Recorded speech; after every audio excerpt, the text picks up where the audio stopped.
Yeah, you already know what it is. Pure money, baby. I keep a couple in the bag, homie, I ain't gotta brag. Even when the hater try to doubt me, I just got another contract. Watch the dollars follow back. Let me tell you one thing about me. Said I like my money pure. I like my money pure. Okay, I like my money pure. I said I like my money pure. Oh no, I like my money pure. The bag is secure. Yeah, I like my money pure. I like my money pure. I like my money pure. Come and hang with the gang. Get some free game added to your mainframe. Gotta keep your mind sharp, we gotta maintain. And it's even better when the squad on the same thing. Steady swishing on the competition. We ain't tripping about the opposition. We on a mission and we got a vision. People in need, we believe we got it like I give a couple in the bag, homie, I ain't gotta brag. Even when the hater try to doubt me, I just got another contract. Watch the dollars follow back. Let me tell you one thing about me. Said I like my money pure. I like my money pure. Okay, I like my money pure. Said I like my money pure. Oh no, I like my money pure. The bag is secure. Yeah, I like my money pure. I like my money pure. I like my money. Been slept on, money never stepped on. We increasing positivity until the stress gone. Satan tried to hold the squad back, but we kept on. We ain't making this up.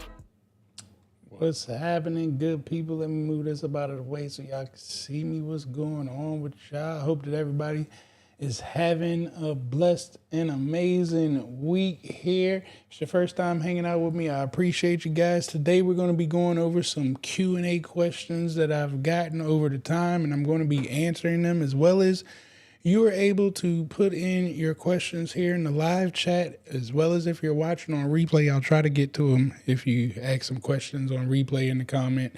But I'm here today to answer all of your questions. So make sure that you guys are hitting that like button, hit that subscribe button, hit that share button. That may be one of the most important buttons that you hit tonight. Hit the share button, share it with 3 other entrepreneurs, business owners that's been having questions about government contracting. I am here to answer your questions tonight. That's all I'm going to do. I have a list of questions that I've already gotten that have been asked throughout the time, but by all means, tonight is dedicated to answering any and every question that you may have. So once again, go ahead and invite somebody to the live so we can get those questions answered. In the meantime, make sure that you guys are putting in the chat too. Let us know where you tuning in from. We want to know about you guys. This is an opportunity to network, build some great relationships. So let us know in the comments where you're tuning in from, as well as don't forget, I am a millionaire. Yeah, it always starts with your mindset. You got to believe that you can do this thing called government contracting. Well, I like to just say business, period. Government contracting is just a customer, but this thing called business, you got to believe that you can do it and become a millionaire. So go ahead, make sure that you guys are putting that in the chat. So this time next year, we can go back, look on it, laugh at it, smile, give some excitement, tears, all that good stuff, but knowing that we changed our lives here, all right? If it's your first time, I'm Dr. Travis Davis. I've been doing government contracting for over 10 years now. Started out with my first contract as a subcontractor, did over $1 million by the age of 25, and we haven't looked back since then. We've done electricity contracts, we've sold products, we have tons of service-based contracts and things that I don't know about. I quickly realized that any successful business usually has somebody else running the operations. The visionary just put all of the pieces together and they just, pay for it. You end up paying your employees. The employees solve a problem, and the visionary of the business never actually does the work per se. So once I learned all of that, we took off and we haven't looked back since then. We've been able to consult to over 28 companies. With those 28 companies that we've consulted to, they've all done well over $100 million. I would have loved to have been the prime for that, but I was a consultant. And consultant money is great money. That's what I tried to teach you guys, because in the consultant world, we solve problems. And whether I need to prime the contract, sub the contract, or not even be a prime or a sub, just get my fee for this opportunity. That's what happens in this consulting world. And that's what I try to educate each and every one of you guys on today. But we're going to dive into the Q&A here. Once again, if you guys have questions at any time throughout the night, feel free to just pop it in the chat wherever you are viewing in from, and I'll get that answered for you. But before we do that, who we got in the building? We got Charles out there in the building, another millionaire out here. What's going on, Charles? Hope you're having a blessed week.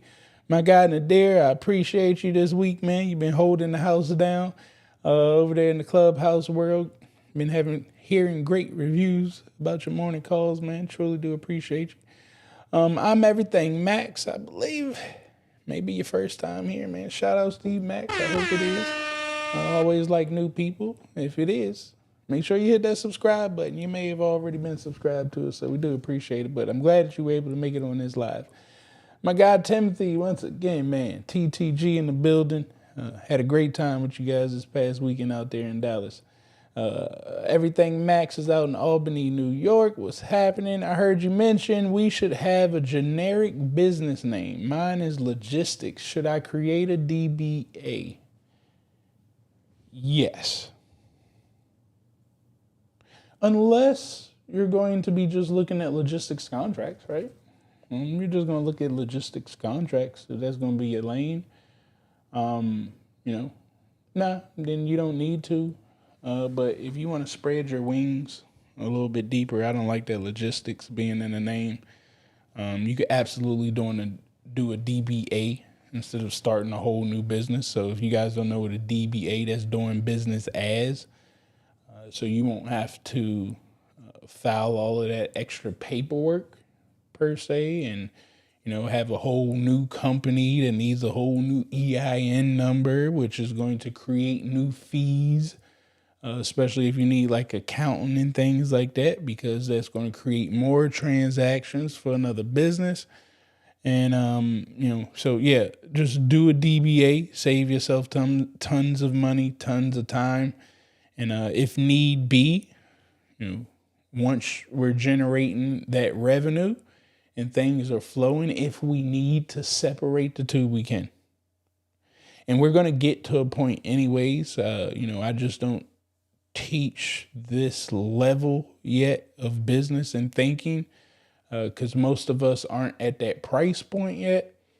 But eventually you want to get to a point where you have a business that's the operations of the business, and then you have the other business that's holding the assets. That way, and when I say the business that's holding the asset, it funnels through the trust, okay? And then, if you own real estate or you got IRAs and things of that nature, you have them under other companies that those are being held. So the operations makes the money.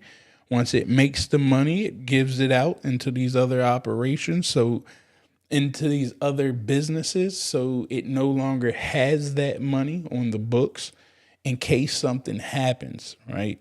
And this is all I'm trying to do is protect you. Now, I'm not a lawyer. I'm not a certified accountant or anything of that nature. I'm just a business owner that's gotten taken advantage of, and I don't want that to happen to you guys. So what I've learned is if we separate things, when stuff happens, it's not a question if it's going to happen, it's when it happens, you're protected. So what you don't want to do is you have this one business that's generating $2 million and you go to make an investment into a property or something and you have a bad tenant inside of your property, and then they find out that the property is owned by the business, which is also the operations and the money all under one roof. That tenant can come and take everything. Although it was just the property. You can't see, because you're going to say, well, that was just the property that I was dealing with. No. The paperwork, it says that operating business that made you $2 million owns that property, and now it all commingles together. So you'll get to a point where we separate operations from money. And now if something goes down, the hit won't sting as much. Crystal, what's happening with you out there in Dallas, Texas? Another millionaire in the building. Mongolia, what's happening with you out there in Atlanta, Georgia? Charles is out there in Charlottesville, Virginia. It was UVA. I was trying to think of their Cavaliers. I believe that's their mascot. Dr. Davis, I had a child care business. Can I get a government contract? Can I get a government contract in government contracting? You messed me up right there. The government contract. Absolutely. There are government contracts for childcare. Let me see if I starred that one right there, if I remember to go back to it. I'll come back to your question here a little later, and I'll show you some childcare contracts so you can get an understanding that childcare is involved with government contracting. So stay tuned, and we'll talk about that here a little bit later. All right, well, we got Tanya, what's happening with you? Pleasure you being here. Jay said he's out there in California. We got Golden Puppy Music in the great country of Texas. I feel you. I love me some Texas. I ain't gonna lie. Abby, what's going on with you? Pleasure to have you in the building, Abby. Once again, guys, we're talking about Q&A for government contracting tonight. If you guys have questions, you can feel free to drop them in the chat. I'll try to answer every question tonight, as well as I have a list of questions that I've been asked over time when it comes to government contracting. I'm going to be going over. If you guys get questions off of the responses that I gave to those, again, put the question down there in the chat. We're going to try to get to it here tonight. There is no dumb question, so don't feel like, you need to hold it in or you don't want to sound crazy. I'm going to talk about you either way, so don't feel no bad. People talked about me too. It's okay. That's what we do as people. People just talk about people, but don't hold that question in, because that's going to stop you from proceeding forward. I'm going to talk about you, but I'm still going to pour into you and answer that question. All right. It's just all love over here. All right. Timothy, if you own multiple businesses, can all of them bid on the same contract? I believe that's what you're trying to say. No. I'm just going to say it like that. No. Now, what messed me up? Can you? I'm trying to think.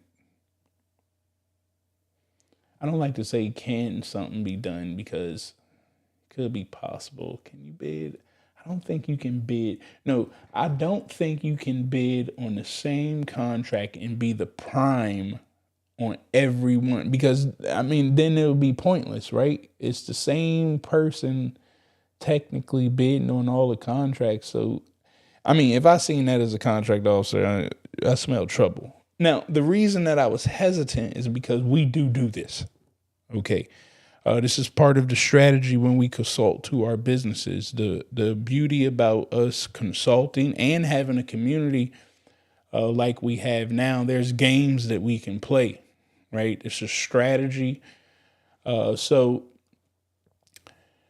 I can be a part of 4 different teams, and I'm just throwing the numbers out there, right? I could be a part of 4 different teams on one contract, depending on, what non-compete clauses I have signed with these businesses. But, and it may behoove, right? If everybody's working together and smart, essentially you could have like a women-owned company, right? The women-owned company could take the lead charge of the contract, submit the proposal, and you're on that team. You're not taking the lead or anything. You guys have worked up a subcontracting agreement with each other. That has nothing to do with the women-owned company winning a binding contract with the government, because you didn't win it. The women-owned company won it. So now you could be a part of that team. Then you could have your own team that you prime the contract on, and you submit a bid. And then that women-owned company could be a part of your subcontracting team. And you could just keep doing this in all of these different buckets. But the odds of you getting away with that, as far as like business to business side, that people are going to agree with that, is slim to none, unless you got like a community or a group and you guys are working together saying, whichever way the cookie crumbles, we're going to be a part of it. And it just so happens somebody's going to end up taking a lead on one of these, and they'll probably get paid more, et cetera, et cetera. So that could be a workaround, that you could be on multiple teams that are submitting proposals, and that way you could make that happen. But I do not believe that you could be a prime and submit multiple proposals. That honestly, logically, just wouldn't make sense. So I wouldn't even advise doing anything like that. But that teaming strategy, absolutely. Looking to charge a client monthly for GovCon consulting. What is the acceptable monthly rate? That's where you got to get into my programs. I can't tell you what that acceptable monthly rate is. Maybe you could start at something like a retainer of $5,000. This is where I started at, a retainer of $5,000. Well, let me go back. It was a $15,000 retainer that they paid me $5,000 a month that locked me in for 3 months. That I got 2.5% of the base option award year of the contracts that we bought them in. And my retainer went up $2,500 per month per $2.5 million that we won them. That's where my first deal started at. So you could start there, but I didn't know what I know now because I wouldn't have charged like that. Instead, I would have learned sales and marketing. So shout outs to my 30-day challenge. Should have definitely take you to a whole nother level. And then I read this book called Let's Get Real or Let's Not Play. And that book taught me never to say my pricing. So the only time you guys will see pricing for what I do is for the internet. When I go talk to people one-on-one for business-to-business contracts, it's just like government contracting to me. I can't tell you what my price is until I find out what your problem is. And here's the thing. You would kick yourself in the behind if you find out you only charge somebody $10,000 and your solution made them $10 million. So you devalued yourself so much because the way that you approached it was the broke person's way. It was the $15,000 Travis's way. I don't approach things like that anymore. Instead, I approach it asking the right questions, listening to what your problem is, and then based off your problem, I'll come up with a solution. And it's ways of asking the right questions. I'll give you an example. Like I may say something like, they'll ask us to come in and build a website for them. And, everybody knows about building a website, and there's been all types of pricing around websites. So the price fluctuates. But what I like to do is if they were saying, hey, Travis, we want your company to come in and build a website, I'll say something like, okay, well, look, our company has been building websites over the last 7 years.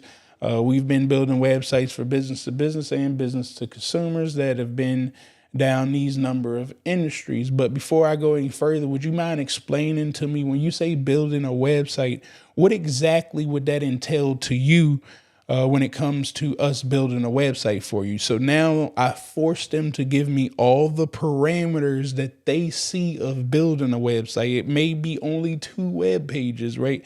But I put the ball back in their court for them to explain to me what website building looks like to them. So now I got their definition of what building a website is, because it doesn't matter how I know what the definition of it is. They're the ones buying it, right? So I need to hear what they got to say. Now, once they tell me what they got going on, this is me knowing my lane and my industry. I should be able to think quick enough. I should know my craft to understand costs very quickly. Okay. So then I can quickly say, okay, if you want our company to do X, Y, and Z, that means we'll probably save you around $40,000 this year. Or I'll say something like, well, if we do X, Y, and Z, what are you going to say? That'll probably generate your company an extra $2 million in revenue this year. All I'm doing is forcing them to tell me my value. They've already told me what the problem is and how to prepare the solution. Now I'm trying to figure out how valuable it is to them, right?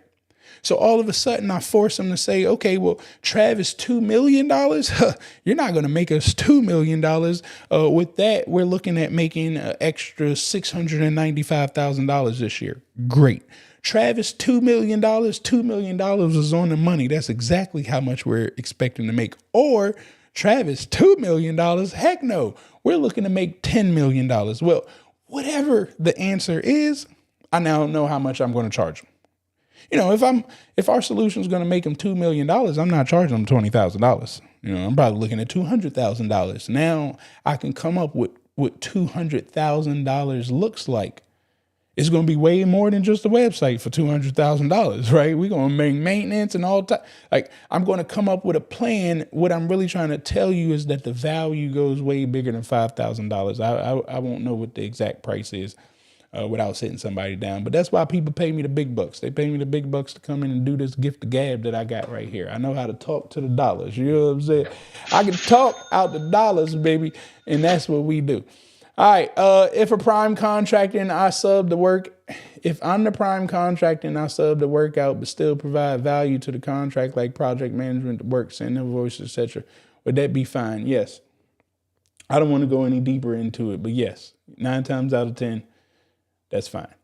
All right. Don't let anybody tell you otherwise. Let me spread that out so people can see it.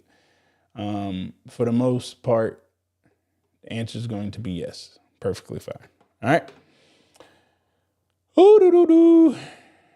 Keisha checking in from VATTG in the building. Shout outs to you.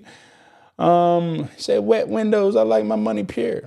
I like it pure too. All right. Let me see. I believe I had one question coming on Instagram. I'll answer that real quick. Then I'll dive into some of the questions that I got here. Courtney, man, pleasure to see you in the building too. Also, I got one question that I'm going to come back to. Hopefully that person is still on the line. All right. Question. So I'm working on a project. It's under SAT, but the CO said sub got to be similar entity that I'm going to use. Isn't it like we can use business size as long as the project is under SAT?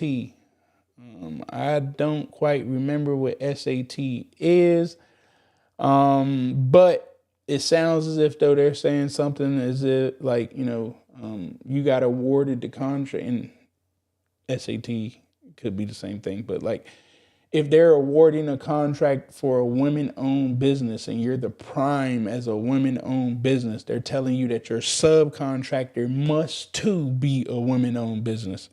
I would have to read the actual contract to see, you know, if they said it in there, then it is what it is. You can't get that changed. This is why I advise you guys to get in front of contracts before it hits the street. Because once it hits the street and it got that verbiage in it, it is what it is. But those are things that if you got in front of, that could have been a strategy to eliminate competition, right? So you got to think about all of this stuff. Somebody could have got in front of the team before they put it out to bid to say, hey, in order to get the best deal, you should make sure that the prime and the subcontractor all have the same qualifications or similar, you know. And now that could eliminate a potential lot of companies. But yeah, and I can't remember what SAT off the top of my head. Too many abbreviations for me sometimes, but I'm sure it has something to do along those lines. And it really ain't no way that you could get around that. You're going to have to match up with somebody similar. SA9 TTG in the building. All right, we're going to answer this one for Lewis, and then I'm going to get to the questions that I have already. Question. I have a pipeline built out about 15 contracts in my niche, and when reaching out to OSDBU, the small business specialist, so I send them a list of all my contracts in my pipeline, or do I go one by one?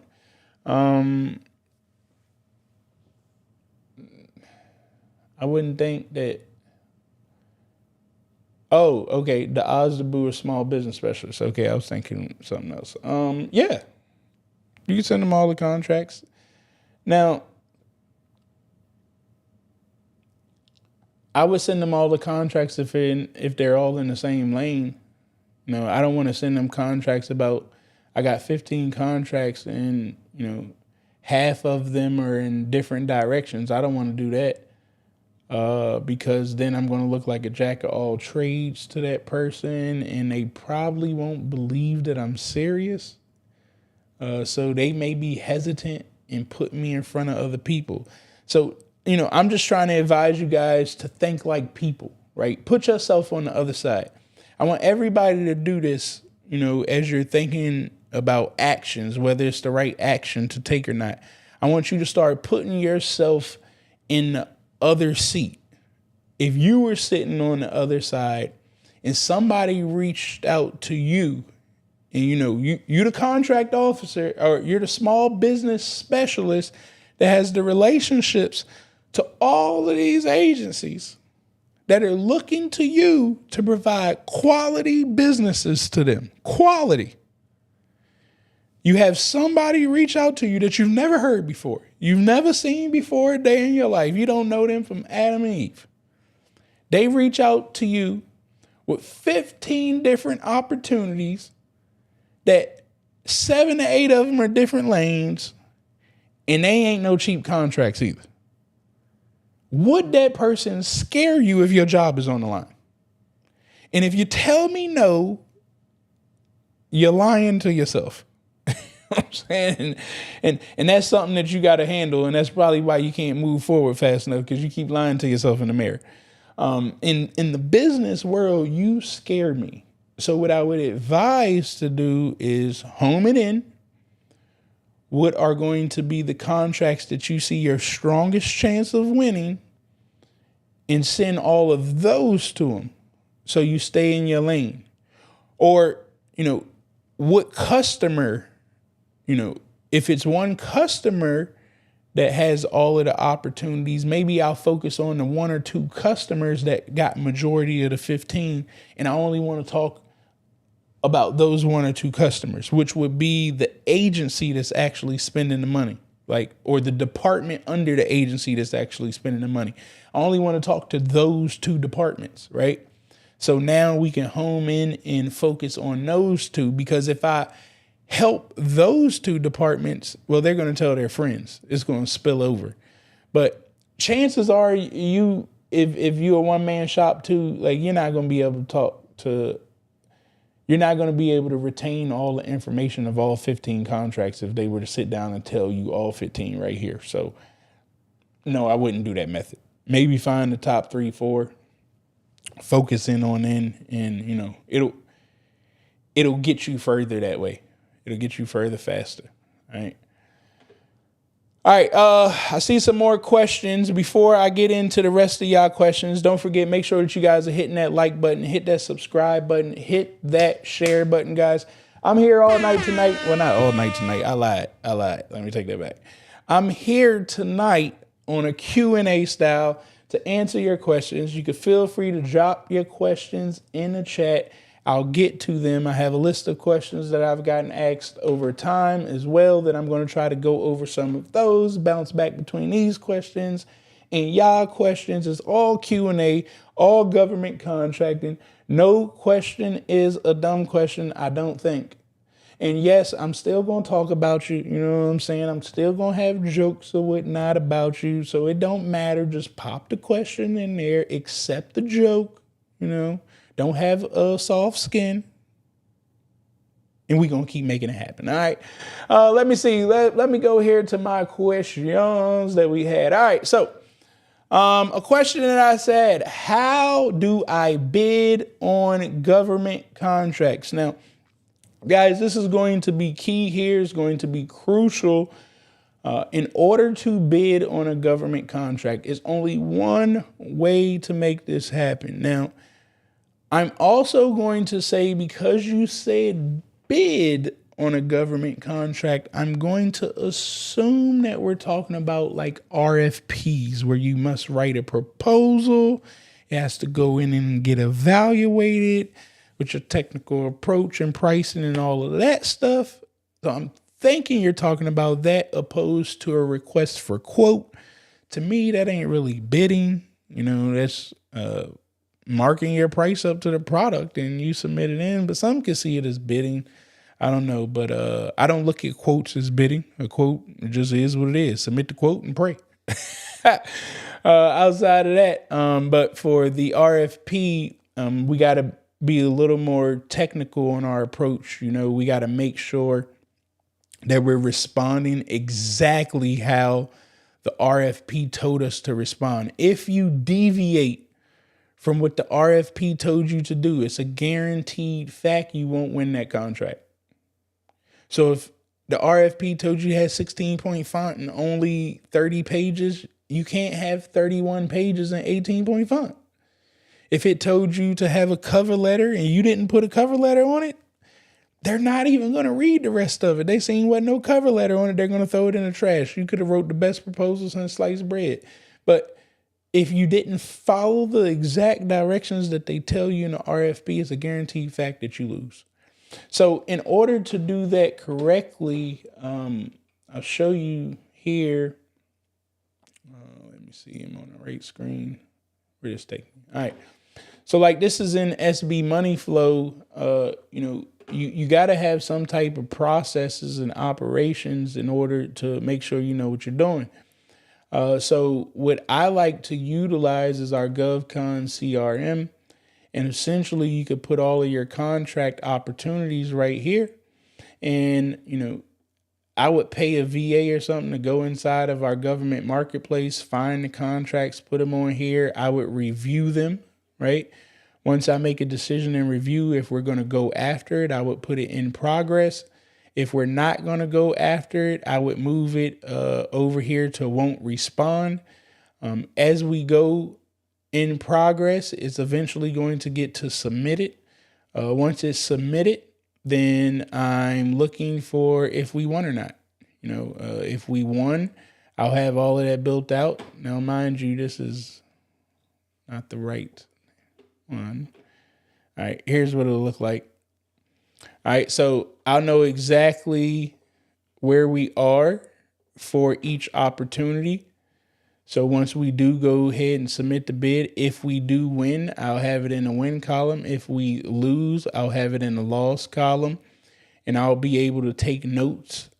So things that we're going after for the same customer in the future, I won't have to do everything from scratch. I'll have the bare bones that was created from the first couple times of responding. And usually what'll happen is once you start responding to solicitations for a customer, you'll find out like 70% of every proposal you already got done, because they're going to be asking for the same structure and format in every proposal. They just need you to change your technical approach and your pricing for the opportunities that lie ahead. So by you having this all right here, it helps you move faster when you go to respond to those government contracts. The other thing that, I would highly advise you guys, and we have this too in our program here, but there's sections inside of the RFP that you should be pulling out, right? And I have it in always put things in a key ledger, because I got so many acronyms like section L and section M of the contracts. I forget which one exactly talks about the statement of work in the evaluation, like how they're going to score you. Those are things that we look at immediately when looking at opportunities. So we know even if we got a chance of winning or not. If the scoring rubric says that they're going to give 25 points to a women-owned company out of 100 just for being a women-owned company, then I probably shouldn't even go after it, because I'm not a women-owned company unless I plan to get a women-owned company, because I'm already down 25 points. So there's no point in doing it.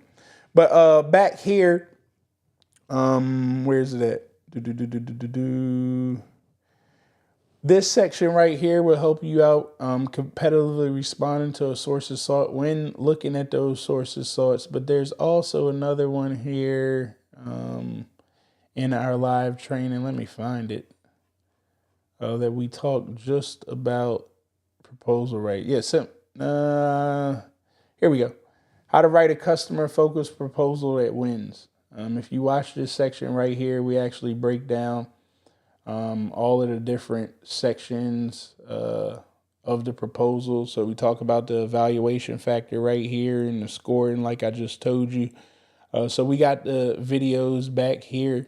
That's why I'm just not going to go too deep into it, because I got a whole 54-minute lesson right here to teach you exactly how to respond to those bids when it comes to government contracting. But at the end of the day, the only way that you're going to properly be able to respond to government contracts is if you read the RFP. Now, while we're here, I want you guys to take a break, and I want you guys to go to dollars2cents.com. Somebody put the link in the chat. Dollars, the number 2, the word cents, S-E-N-S-E, dollars2cents.com. This is our podcasting home page. You can come here, find all of the updated videos that'll get you right back here to the YouTube channel so you guys can watch that. But what I want you guys to really do is come here, click on community. It's going to bring you here to our free Pure Money community so you can stay updated about the things that we got going on. I'm hiring on a whole new staff to make sure that we help you guys a whole lot better, a whole lot faster. So once again, visit dollars2cents.com. Click at the top on community. Join us over here so you can stay up to date with everything that we got going on with the Pure Money family. All right.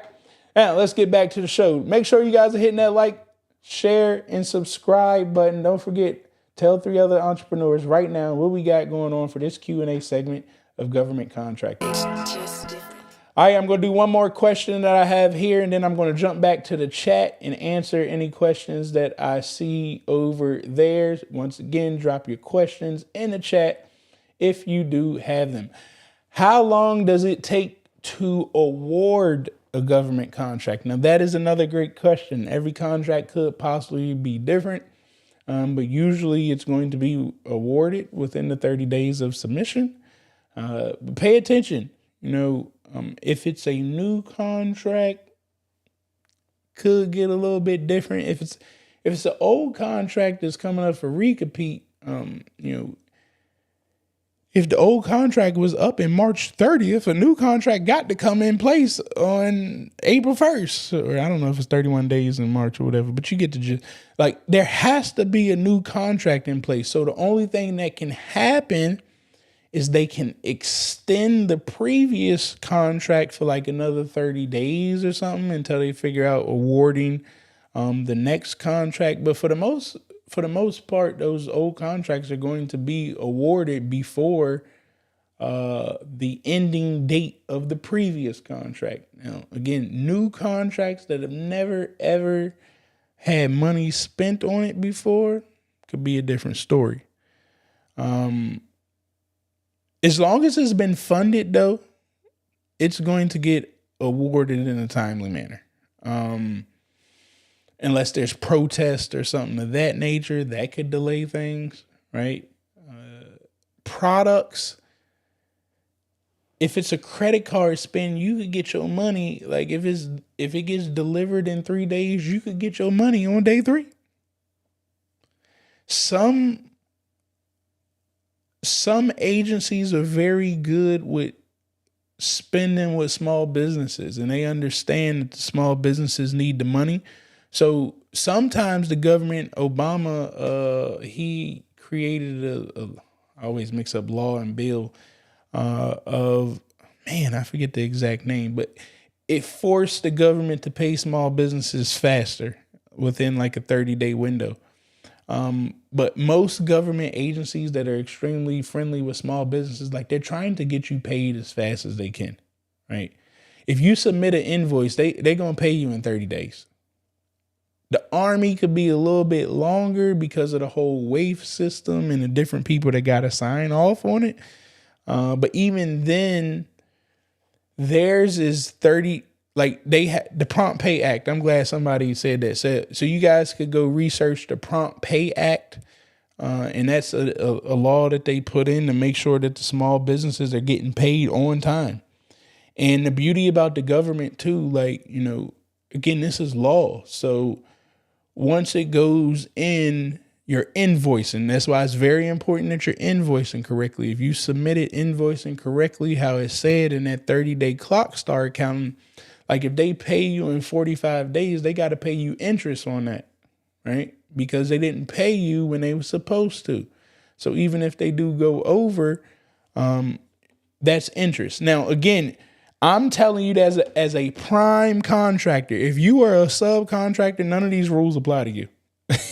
I'm just telling you, like, you at the mercy of getting paid when the prime contractor tell you. Hopefully y'all got that agreement worked out in there, and even with the agreement too, because I've had agreements with subs when I was consulting. I consulted to companies and bought in subs for them, and I had to tell a sub before they burn this relationship up or getting frustrated, like, you don't realize the prime hasn't gotten paid yet. So they can't pay you something they ain't got.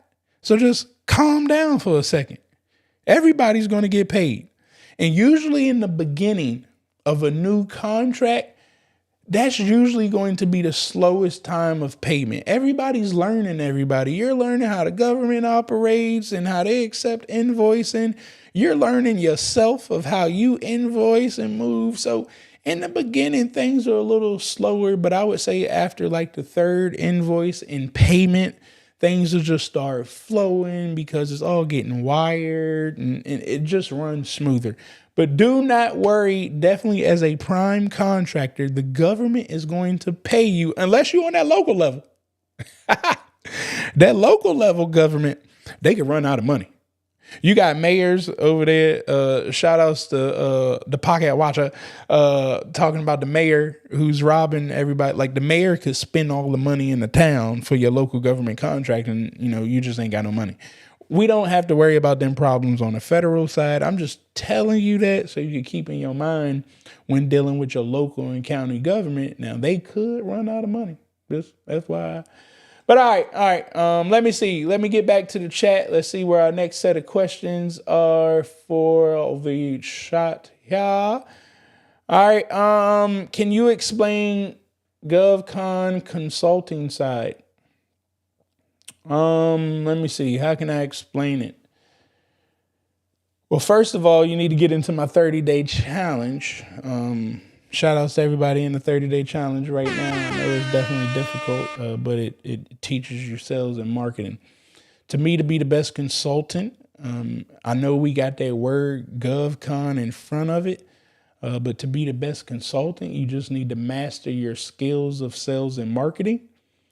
And then you're going to remove GovCon and you're just going to say, I'm a consultant that happens to know information about a customer called the government. So now when you go to consult, you'll understand that I'm bringing a business that has a problem and I have a solution. A real consultant just knows how to listen to the problem and provide a solution because their tool belt is so big. Most consultants don't do the work. They just know the people that can do the work and they bring them in and sit them down at the table. And to me, that's the same thing with government contracting is, right? You find the contract opportunities, you get your resource tool belt built up, and you're going to bring the right parties to the table. Now, the beauty about this industry is it's regulated. So we can't freestyle this thing like we can business to business and be sloppy with it.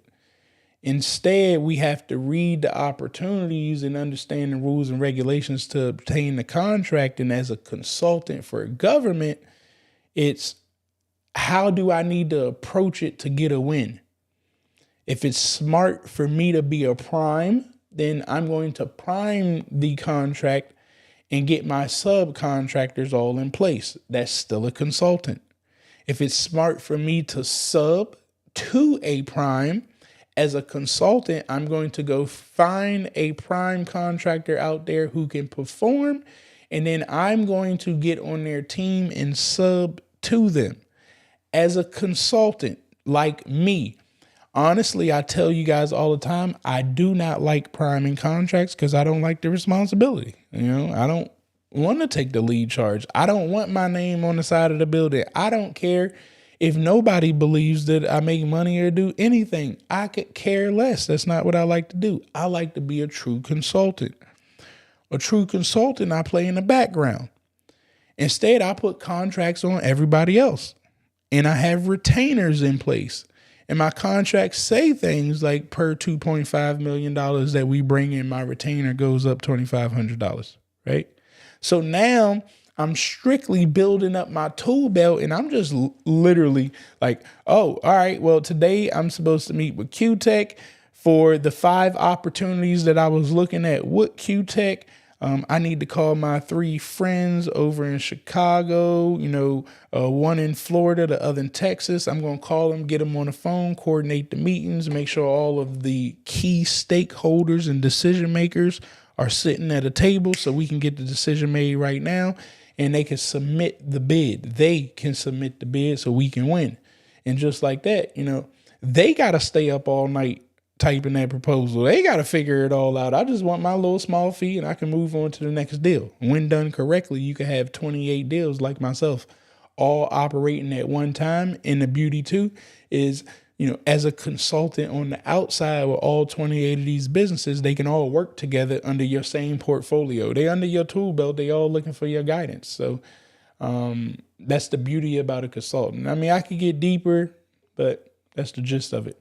Can you please discuss the rule of legal subcontracting, how to tell whenever it's okay to contract to move forward with a sub to do the majority of the work?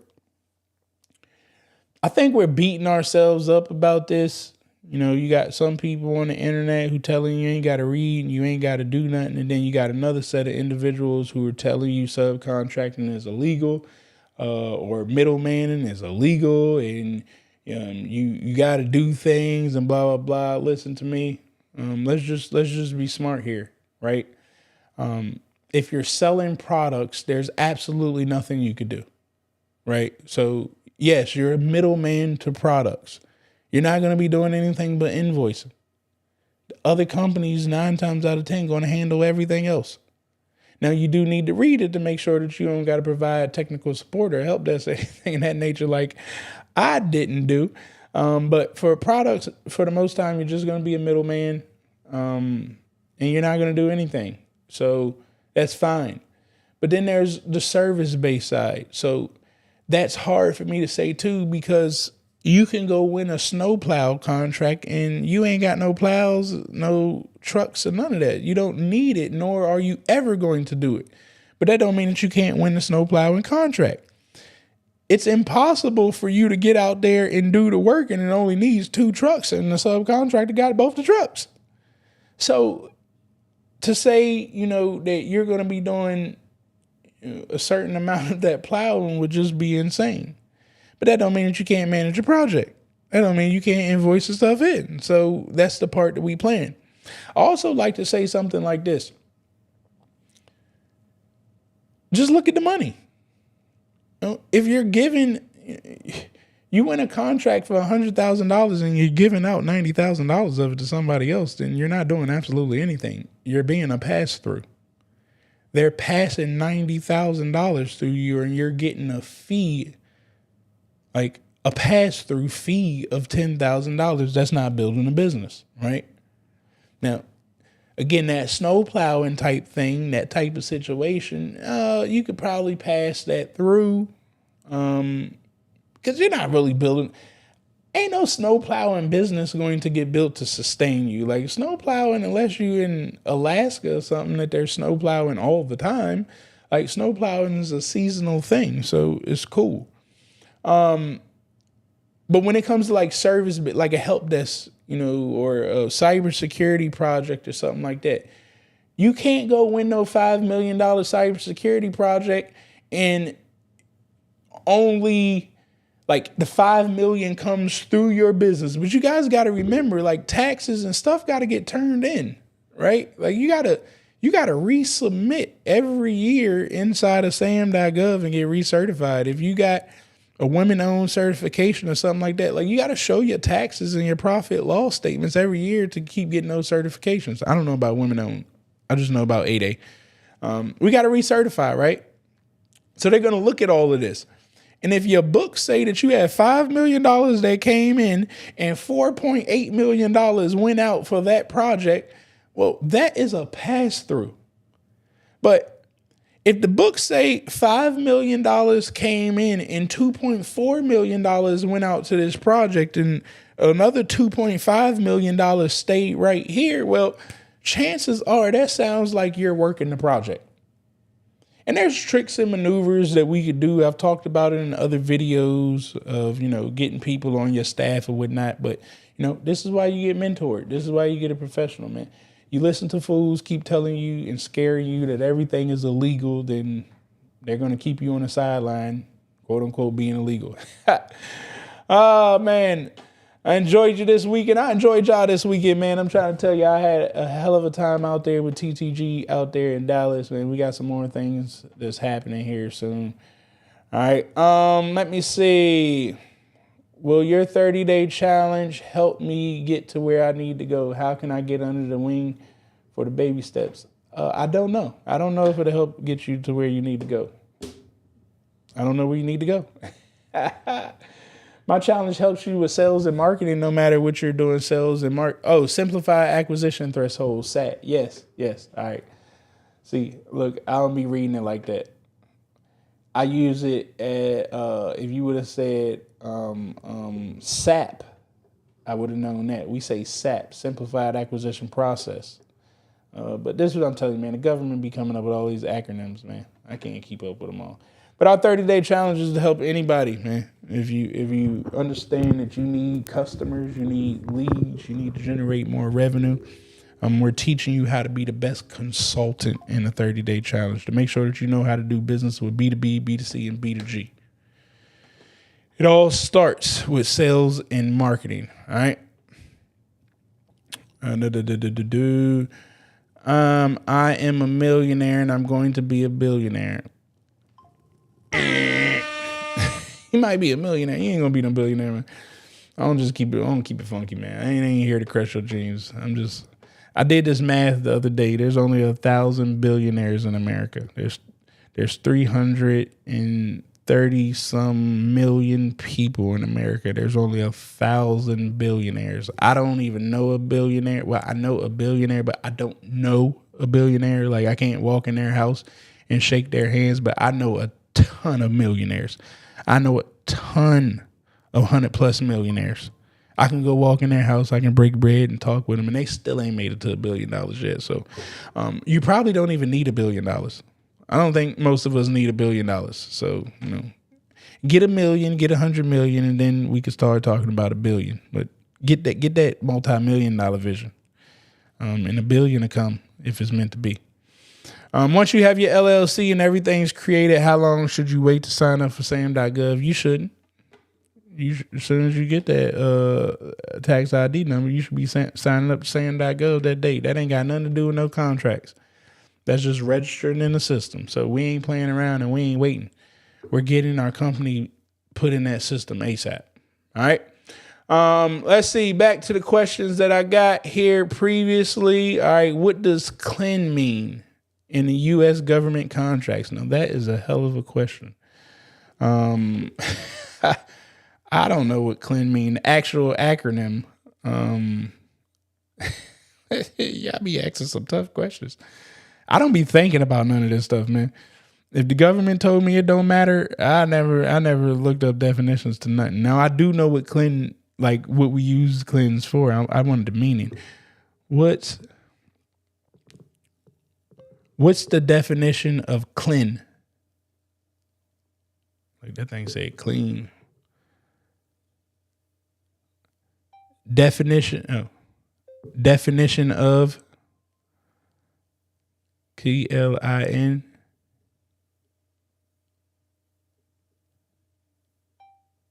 Guess I should have put in government contracting. In government contracting. I'm just asking ChatGPT, see if I know what the acronym for CLIN is. CLIN, contract line item number. Come on, Travis, you stupid. All right, so in our invoicing, when you go to invoice government contracts, everything that you do is going to be on a line item, and your book should be like this too. So for instance, let me see if I can show you. Let me log into this WAIF system real quick. So when we go to submit our invoicing, and this should honestly happen whether you're doing it with the government or you're doing business to business. Like, you should start practicing these fundamentals because it's going to help you do proper business. So anytime you go to bill somebody, everything that you do should be on a line item. So if you have a service-based contract, like we have a service-based contract, let me see if I can share my screen here. All right, so this is the WAIF system. If I wanted to go inside of the wide area workflow, and I'm going in here to create my invoicing. So I'm going to come here. I don't want to put the contract number up there. Hold on. All right, let me change that.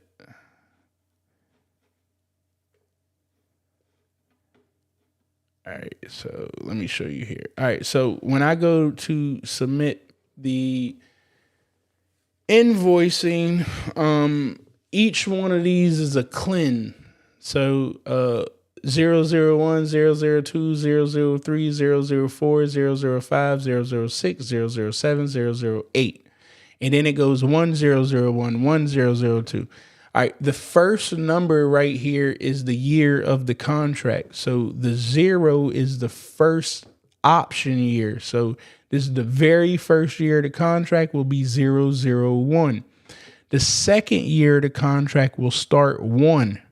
Okay, so on this contract, we're charging 8 different line items for 8 different tasks that we are assigned to do. Not every task for this gets charged every month. So 3 of these tasks get charged 6 months out of the year. The rest of the tasks get charged every month, right? So when we complete a task that is only 6 months, then and only then do we put it on this invoice.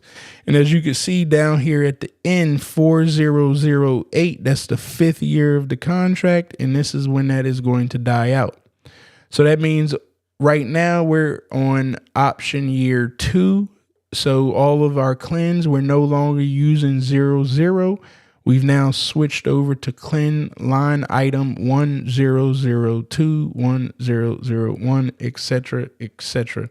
And that's how the CLIN line item work.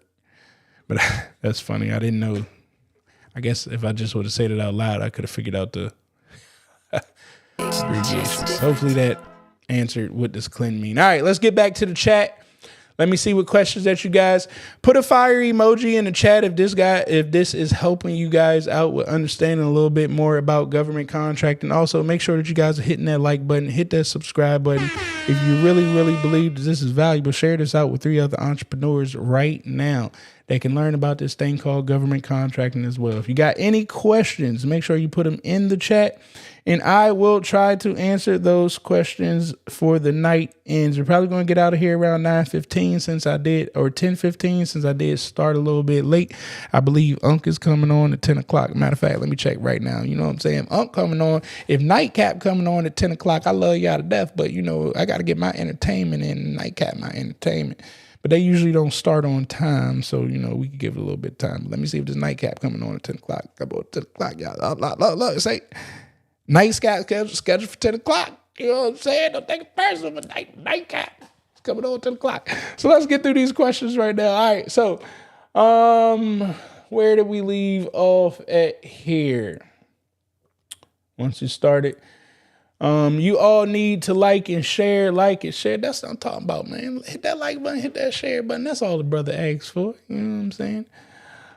Demo time. Not sure what that is. How much is the software and how can I purchase it?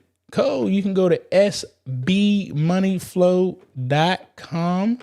Matter of fact, I'll show you guys what it looks like here. And get in now while the prices is what the prices is going to be, because I'm bringing in more staff to help out with this. So, you know, with staff brings more expenses, and with more expenses brings higher prices. But you go to sbmoneyflow.com, go ahead, click right here on pricing or get started. If you just want the government contracting marketplace in a CRM, so you can find the contracts and you can stay updated with everybody and organized with what you got going on, you could get the Accelerate plan. That's $199 a month. Or if you want to use the whole tool, you want to get the whole kit and caboodle and be able to utilize building your websites, making some money with this bad boy, you're going to need this Elevate plan. If you want to automate stuff and free yourself up, do your social media and all of that with our tool, you're going to need the Elevate plan. That's $397 a month. Or if you're smart, you can come up here, click pay annually. In either option, you could save yourself 2 months worth of payment. I will say if you pay annually for the Elevate plan, I'm going to throw in full access of Pure Money AI, and I'm also going to give you access to our Ad Master Pro when you do pay that Elevate plan in full, so you can quickly start running ads. Yes, if you know you need to run some ads, I'm telling you right now, you are going to need Ad Master Pro. It's going to save your life. You could literally come right here as I'm showing you guys and run ads within 3 clicks. I don't care what the niche is. Chances are that I've already created an ad for it. It works.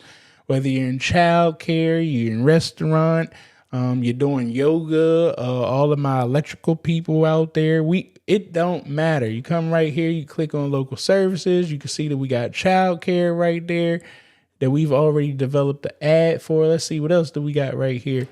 This is when you get and pay the annual plan. We got breweries, bars.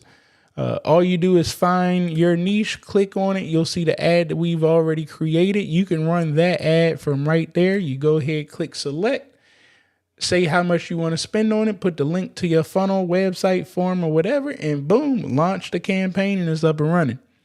Instead of you starting from scratch, maybe you just need to change a couple words, or you need to tie down the audience to a location where they are. You could just click right there and then click on expand, and you could drill that ad down to the audience. If you want to change the image in it, you could click here, choose from any templated images that we have, or upload your own image to the ad. And if you want to change the words, by all means, you could come right here and change the words that we've put right there for you. But if you struggle, which most of you guys do, that's why I've built this. I know you guys struggle with the words to stuff. Well, have no fear. Once again, once you pay the annual plan in full, you're going to get access to Pure Money AI. Pure Money AI, we've built this out to help you with all of the wording. I don't care what the wording is. If you struggle with creating a giveaway, if you can't put your offer together right, well, just come back here and answer these questions. We'll help you develop the offer, the video sales letter, the sales page, the ad copy for whatever product or service that you're trying to sell. If you're trying to create content, don't worry about it. You can come right here and you can create all of the content that you need for all social media platforms. We already got that done. You come to social media posts, fill this information out. It's going to give you the social media content for Instagram, Facebook, LinkedIn, TikTok, YouTube. We got it. If you struggle with creating your emails, again, don't worry about it. We've already built the AI. You come here, answer the questions. You're going to get that done. And last but not least, if you need some government contracting assistance, we got that in the AI too. You come down here to the prompt library, click right there. We can help you do business plans. You still got questions on how to get started with government contracting. We can answer that here. Whatever networking event you're going to, we can help you get the questions that you're going to need to ask with your elevator pitch and so much more. proposal writing assistance, reading statements of work, writing your capability statements, SWOT analysis, joint venture agreements. We got it all right here. Whew. That was a whole spill right there. That's SB Money Flow. Once again, I'll put the link right here in the chat. If you guys want to get on that, it's sbmoneyflow.com. Get started today. We'll have a team to help you get onboarded. Make sure that you got all of the stuff that you're going to need to be successful in this thing. This is the Ferrari, but you still got to drive it. I ain't never seen a Ferrari that drive itself. All that they trying to make them drive themselves, it ain't driving itself yet. Until that day, you need to get behind this Ferrari and drive it. But that is SB Money Flow for you there. All right. Let me see. Where's the next question? Let me get back to my screen here.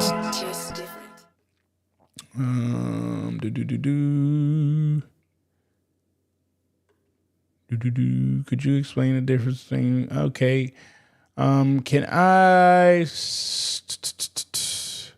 you explain the difference between what a factoring company is and a company that purchases purchase orders? I don't know. They all the same to me. Yeah, they all the same to me. I don't get that deep into stuff.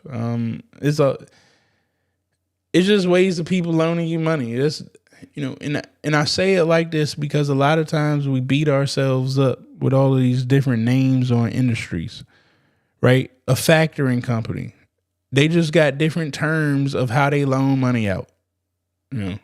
So I would use a factoring company as my last resort to go get money, because they're probably going to have some of the worst terms. And I don't know. I've never used a factoring company to go get money. There's other creative ways to get financing that I didn't need to go through a factoring company. As well as, all of you guys should be working with the SBA. That's the purpose of the SBA. The SBA got relationships with banks, big banks too. Usually, well, let me not say big banks, because you may be thinking like Bank of America, which they probably do. But usually the SBA is going to have a relationship with your local bank. So like mine is MTB. So I went through the SBA to build that relationship. PNC was offering me money, which I did take, by the way. But I understood that I could strengthen my relationship with the agency called the Small Business Administration if I go through their processes and procedures to take some of their money, which is already set aside, and I need them in order to grow. So, it was kind of that way, but I can't explain the differences between a factoring company and a company that purchase orders. It really sounds like the same thing to me. Because the factoring companies, they're going to factor a deal, and a company that purchase orders, like, you got to have a purchase order in order for them to give you the money. That's why I say it's just all loan money. Like, I could be your factoring company or a purchase order company. I'm going to just do the same thing. You got a deal in place. Like, well, you going to pay me my money and I can make it happen. Just also understand with all of these companies that loan you money, you need to figure out how much does it cost you to obtain the money. This is the key to it. How much is it going to cost you to obtain $100,000? Because you immediately have to put that fee on top of the product or service that you're selling to somebody. I don't care if it's government or anybody. If it costs you 8% to get $100,000 in order to execute that deal, you immediately have to charge your client. If you was going to charge them $150,000 and $50,000 was your profit, you need to charge them $150,000 plus 8%.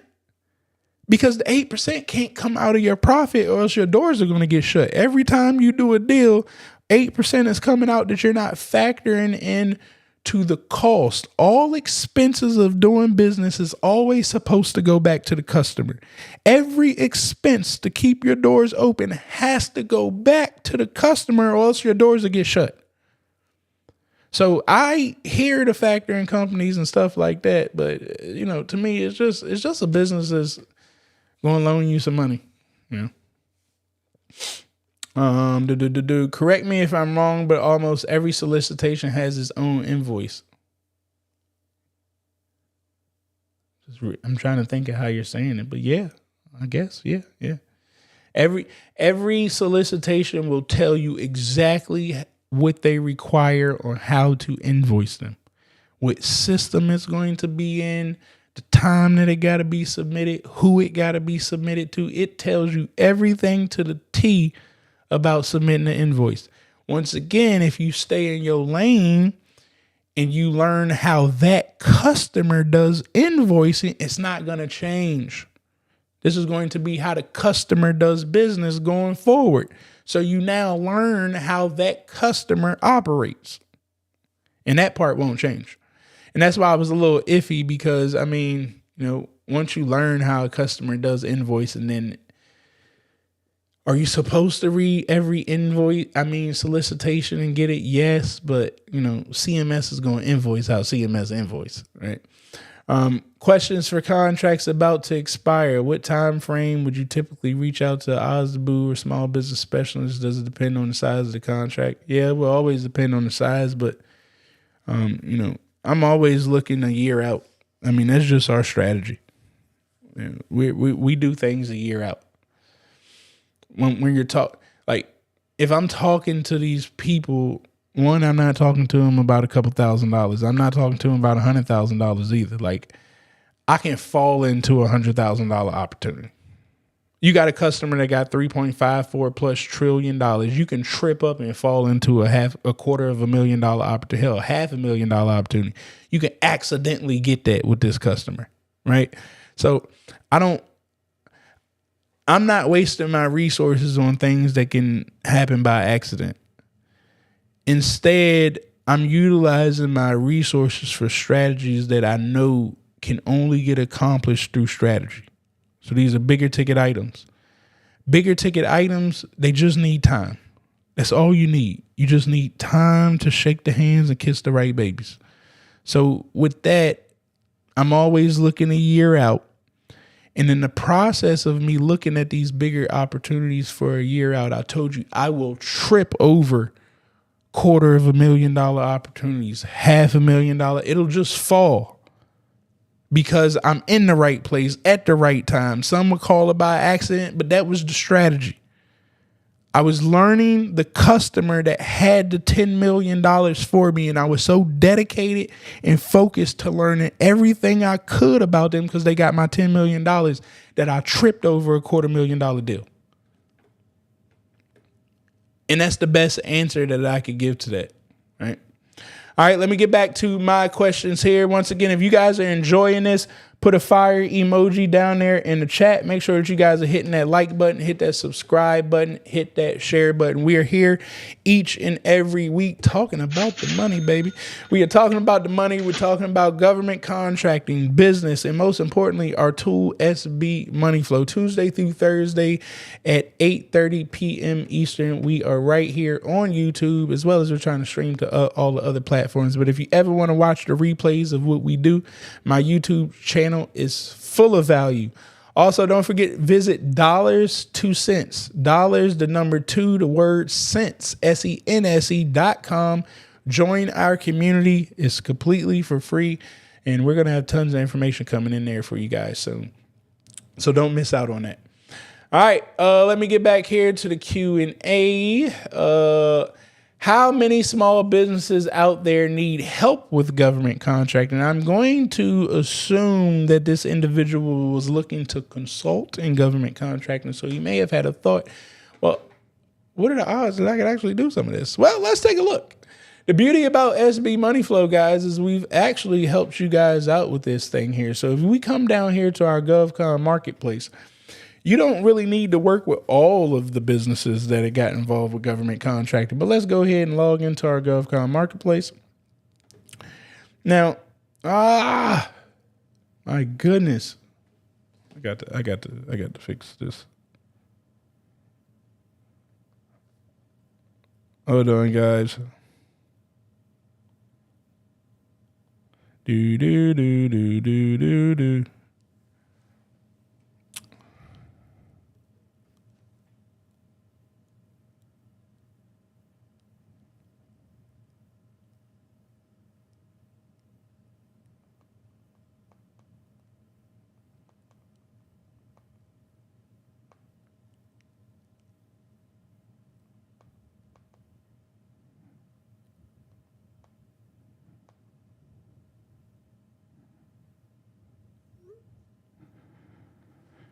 right.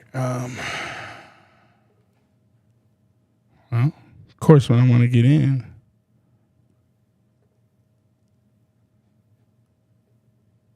it's not letting me in.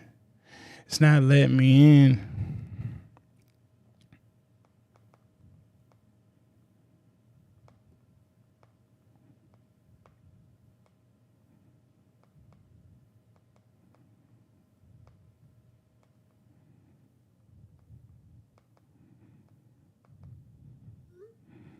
All right. I don't know why I'm not getting the code right now. I just sent my security team a message, so I can't get in here to show you guys. That's a bummer. That is a bummer. Well, can't show you all the businesses, so I'll have to table that answer right there, figure out what's going on with this security thing. Back to the next question. It's just different.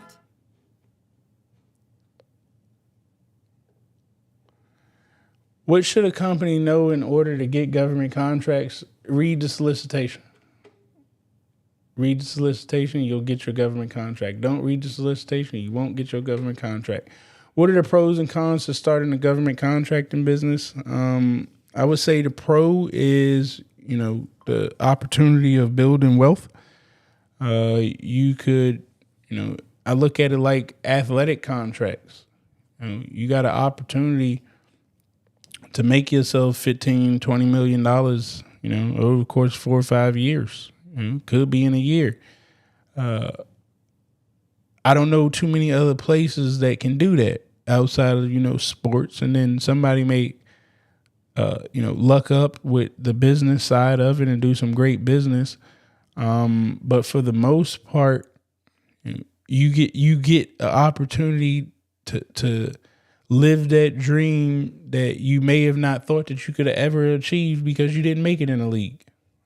So that opportunity is here. This is the 40 acres and a mule that people be talking about. It's been sitting in front of our face forever. We just don't pay attention to it. All we care about is a presidential election that don't matter. But these things have been sitting in front of our face all my life. So if it's all my life, it's all your life too. And government contracting didn't just start. It was around before I was born. And it's going to be here after I'm gone too. So that's another pro. It ain't never is the most recession proof thing I've ever done. The government ain't never not spent money.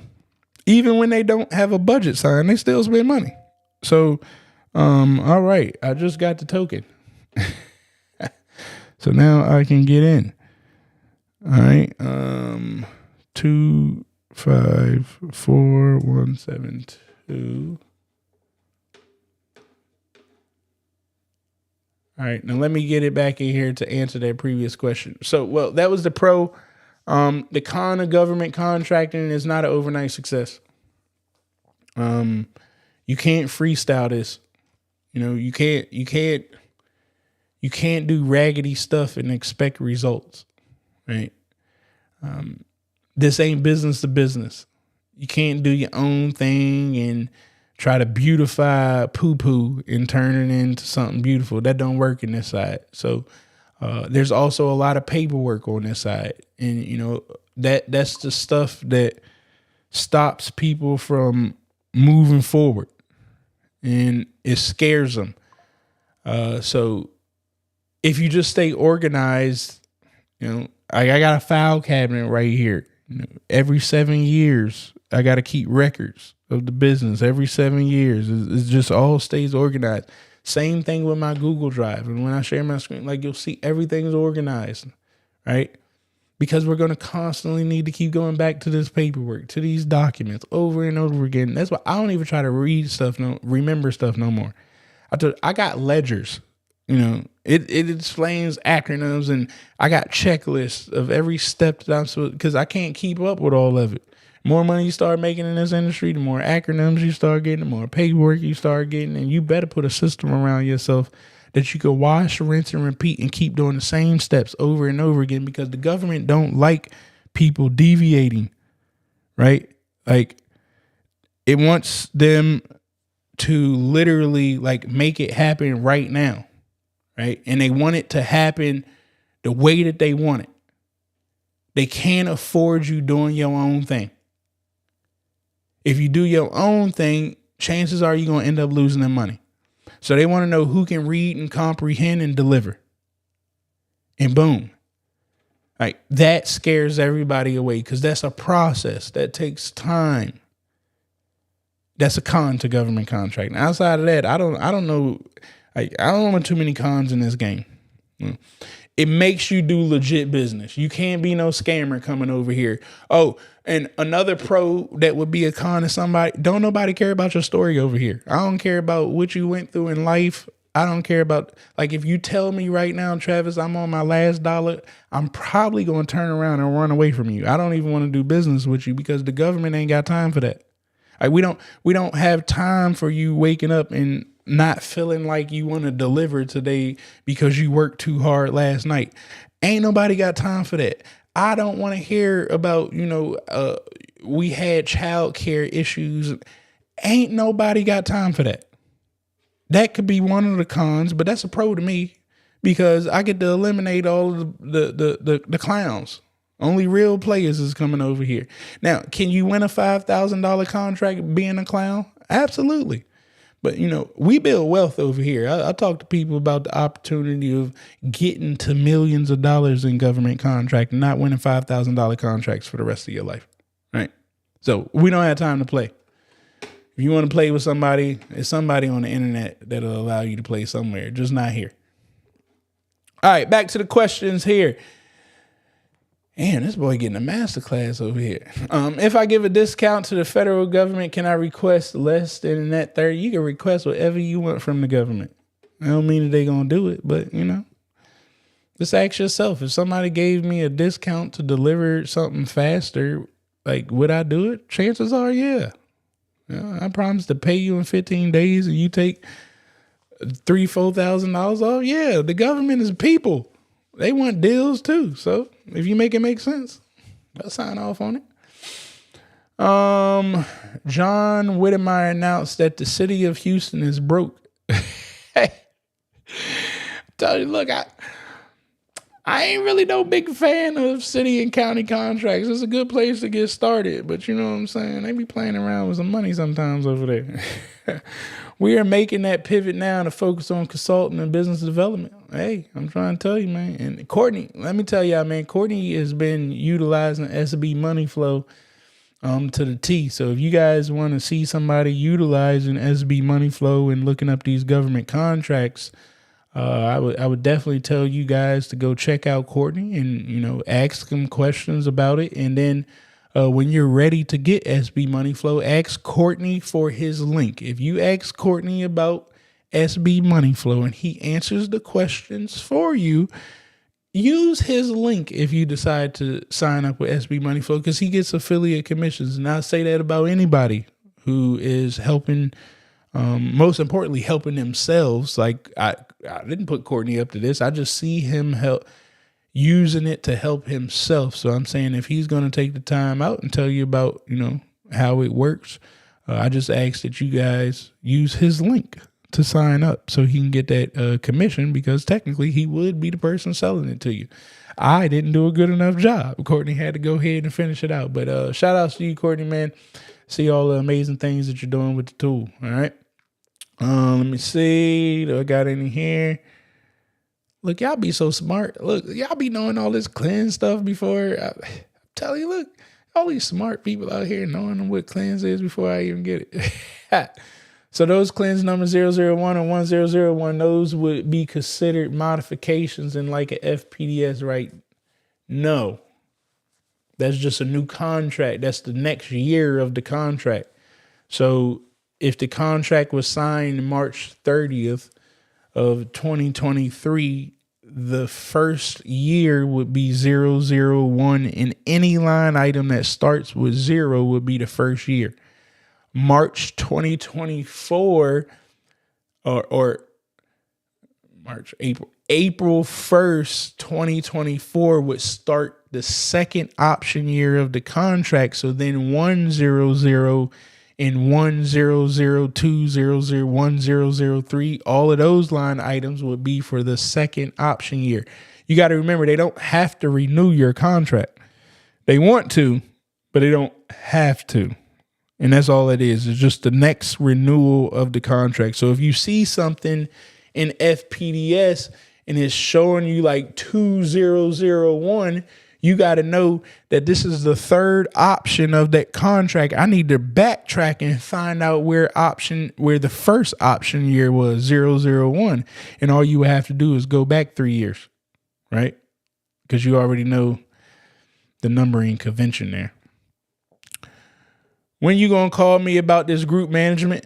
Very soon. I had to bring this other person on board. We're training a customer success manager right now.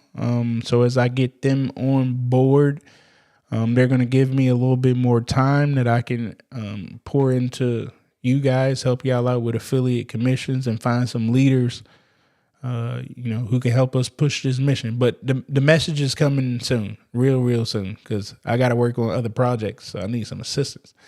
How do you apply for the women-owned certificate for your business? Well, you go to sba.gov. Let me come over here. You're going to come right. Oh, before we get to your answer right there, what I was trying to show the person who was asking about all the businesses. All right, so I'm in our GovCon marketplace.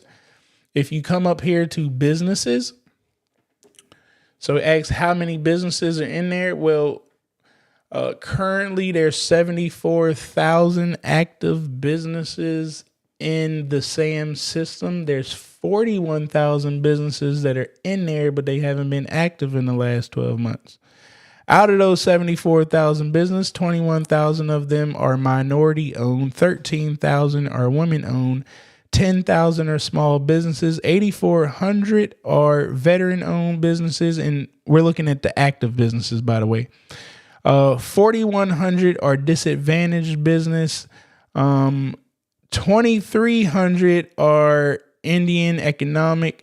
There's 1,000 joint ventures in there, and there's 731 Alaskan natives in there. Now, what I would tell you guys to do is when you get in SB Money Flow to build your network up quickly, if you're a women-owned business, well, you should probably start getting yourself around more women-owned businesses. You guys can work together. All right.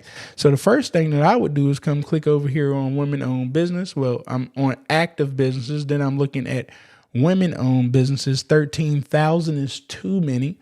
I don't want to talk to businesses that are making less than $1 million, all right, because we're trying to get to 1 million plus. So I'm going to look at the 2,200 businesses that are making over $1 million to $10 million, and I'm going to put 10 million to 100 million in my bucket right here. Now, it's just me. I can't talk to 3,000 businesses by myself. So I now need to drill this thing down a little bit more. So now I'm actually going to go look in my state.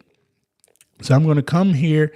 I'm going to look for Maryland because I can do the best deals with companies in my own backyard. So I went from 3,000 businesses down to 318 businesses that are making over $1 million to $100 million in Maryland, and they're a women-owned business. And the last thing that I'm going to go down here to do is I'm simply going to look under my NAICS code. I got 43 businesses in the state of Maryland that I probably should be looking of how to build relationships with, because they already generate everything that I want to do with my life. I don't have to randomly ask anybody else about how to move forward. I just need to study the business owners right here. And success always leaves clues. It's impossible to be successful in 2024 without leaving footprints of what you had to do to get there. And just like that, I got all the businesses, and I can move very, very quickly. I can start setting up email campaigns, whatever I need to do to get on these people's radar. It's all about me now. I ain't got nobody else to complain to or nothing. Everything's sitting right here in front of my face, baby. It's just time to run. All right. So for the certificate for the woman-owned business, you're going to come here to sba.gov. All right. Now, Once you come to SBA.gov, you're going to click on this federal contracting tab. Once you click on this federal contracting tab, you're going to see contract assistance. You'll see women-owned small business federal program. You go through this, it'll walk you through step by step of how to get your women-owned certification. Now, what you guys should get in the habit of doing is this here, okay? And I'll show you guys. Like, this is my Dropbox. This is my business, Malmar. You see, we got folders for everything. This is my 8A certification. When I got the 8A certification, all I did was I made folders for each stage that they wanted. All right, so they wanted stage 1 documents. I went in there, stage 1 documents. I made a folder for everything that they was asking for. This is the same thing that I do to bid on proposals. I make folders for everything that they asking for. Because once I got the stuff in the folder, I mean, ain't I compliant? It's just that simple. If the folder got something in it, it's compliant. If ain't nothing in it, I'm not compliant. I shouldn't submit it, whether it's a proposal or a certification. Now, here's one thing I want to remind you guys when doing these certifications that people try to scare y'all out of and make it sound like they the best thing since sliced bread and why you got to charge them money. You're going to come across something right here, right? Like bonding. Now, the worst thing that you could do with government is to respond with no response. The absolute worst thing that you could do. If they ask you for it, you need to supply it. Now, you may be saying, well, Travis, I don't need bonding. That's not what the government asks.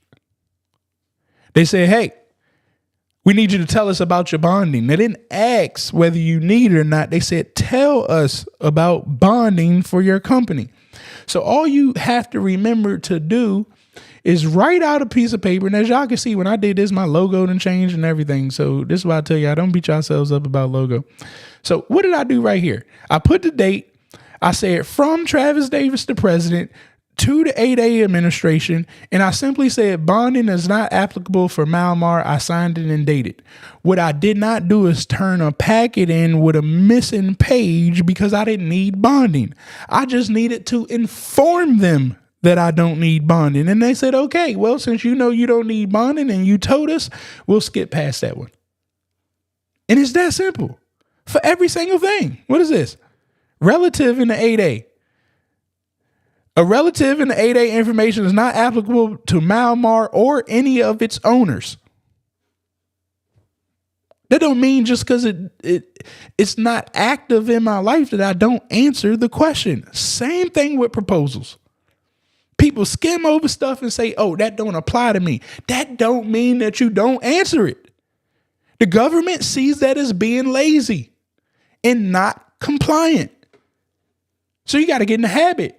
Like, this is my habit. Every time I do something, they needed taxes for this stuff. I made the folder with the taxes in there. So once again, when I'm ready to submit, it's just a check and balance. Everything's in every folder. I'm ready to go, baby. Accounting, we got it all right here. Bank statements, capture documents. Anytime I go to write a proposal, this is what I was trying to tell you. I can't remember everything about the proposal because I got it all written out in our stuff. Now, granted, I ain't got Word on this computer. That's why it ain't pulling out. Like, I have the rubric that I put in front of me to make sure I do the exact same steps over and over and over again. Good businesses do the exact same steps that work over and over again. The problem is nobody wants to figure out what the good steps are.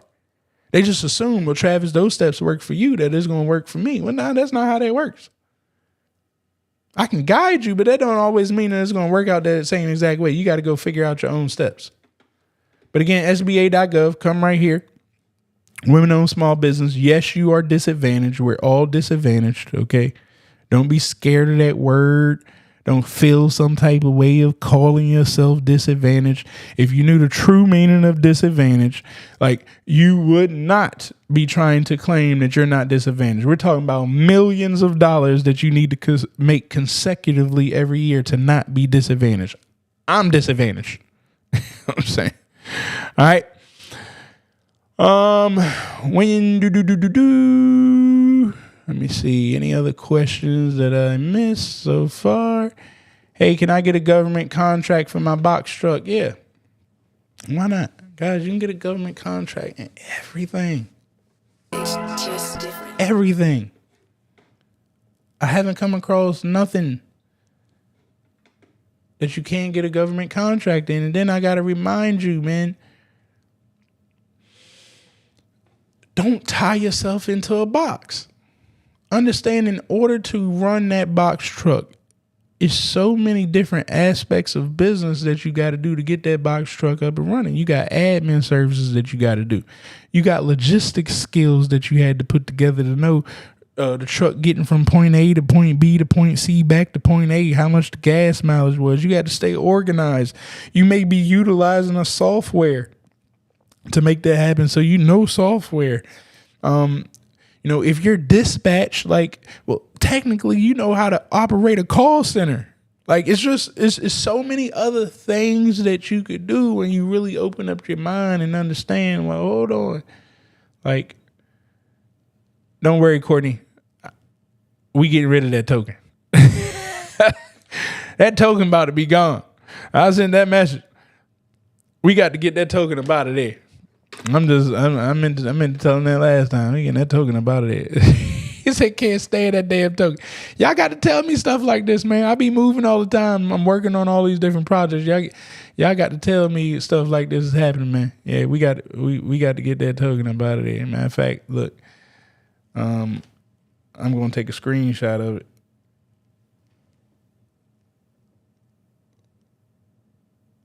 I'm gonna take a screenshot just so the tech team can understand. That token getting on all our nerves. I don't know what they was thinking. They ain't tell me about that. Yes, sir.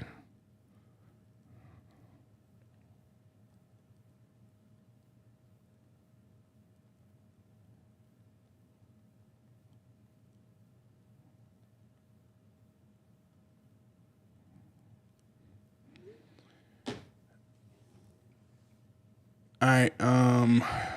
Where can we find USPS contracts on SAM.gov? I don't think you're going to find them on SAM.gov. I don't think so. Don't quote me on it. I haven't looked them up, so I can't tell you that for sure. I have a child care. Oh, child care. I'm glad you asked me about that one. All right. Child care. So here's what I'm about to do. Let me share my screen. I was supposed to come back to that one, so I'm glad that you re-popped it up. Come back here. Man, I've been on with y'all for a long time. We an hour and a half, guys. Hey, I'm about to get a ball. Y'all better be hitting that like button, that subscribe button, that share button. I'm over an hour and a half. I'm tripping. I'm having too much fun. All right, well, the first thing that I'm going to do is I'm going to come here to ChatGPT. All right. Now, you can go to NAICS.com and do this, but why when we got AI? What are all the NAICS codes for the child care industry? Now, this alone should let you know that there's contracts for child care when there's NAICS codes for it. I mean, they're not going to have a NAICS code and, not have that. All right, so 624 410 611 0.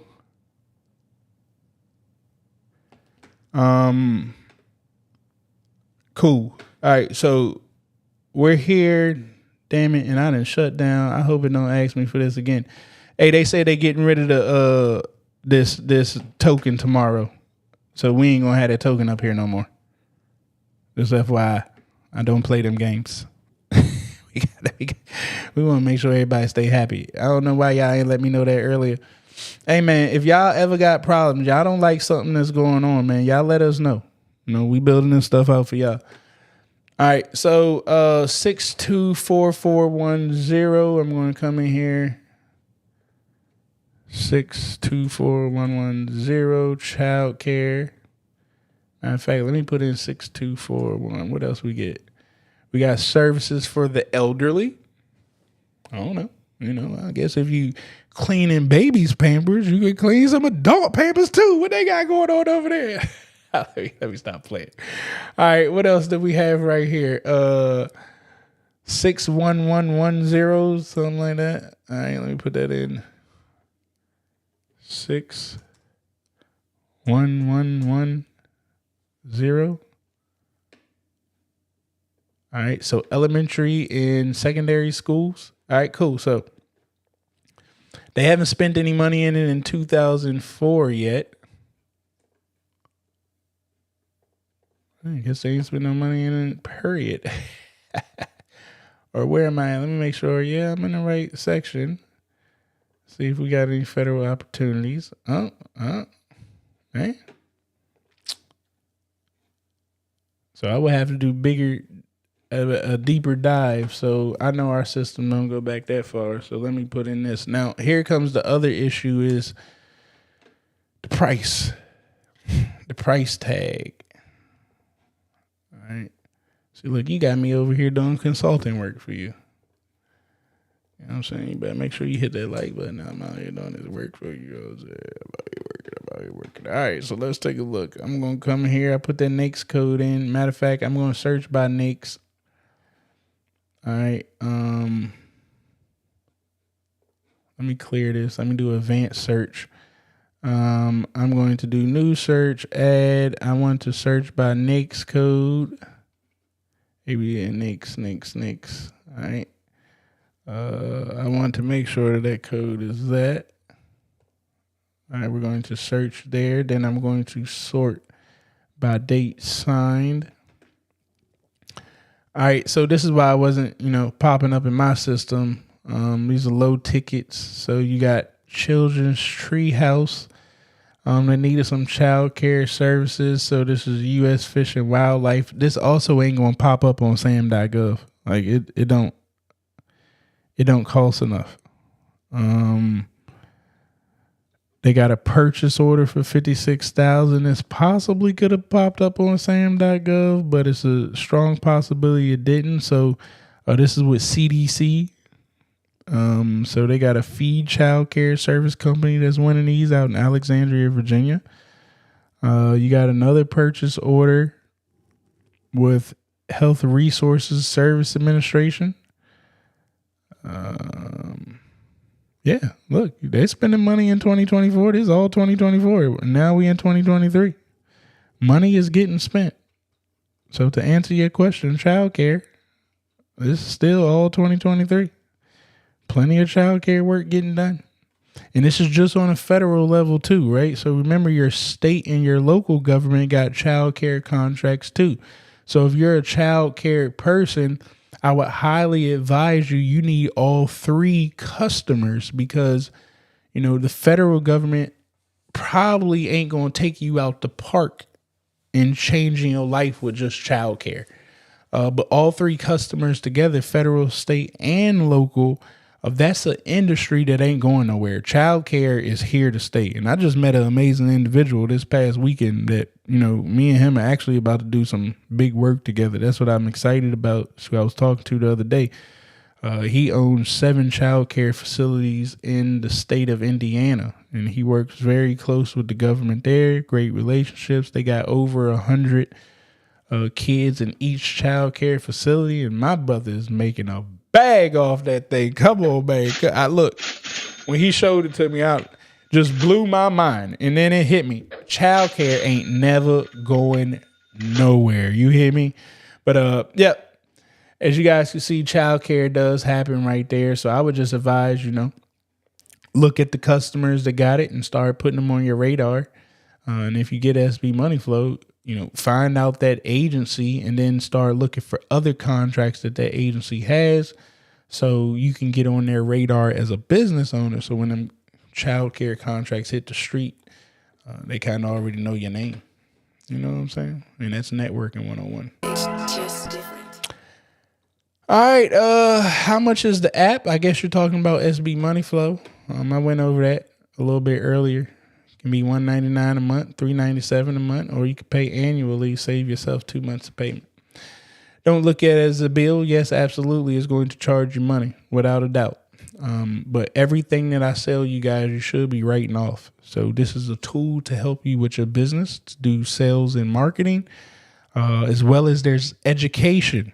Okay, so you can write all of this off in your taxes. And that's one thing for this next month of March. After March, I'm letting y'all know I'm getting rid of it.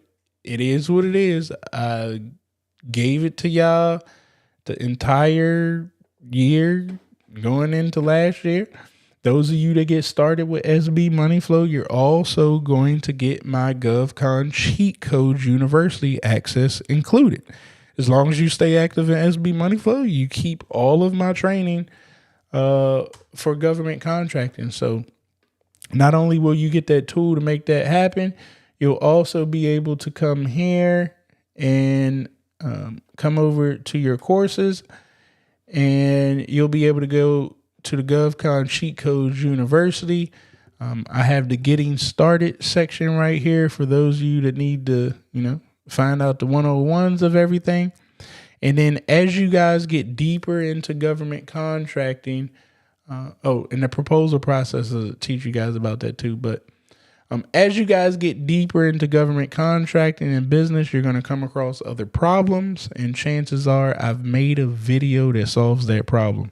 All you got to do is come back here, watch the video. Usually all the questions that you guys have asked me, accounting, how to bid, how to get somebody to put you on their team, how to set up your company and SAM. I've already made the videos to all of this stuff. So all of that is going to be included as well when you do get registered with SB Money Flow. And when March is over, this whole deal is over. I'm actually going to be separating everything and doing it a la carte. The Pure Money AI will be separate.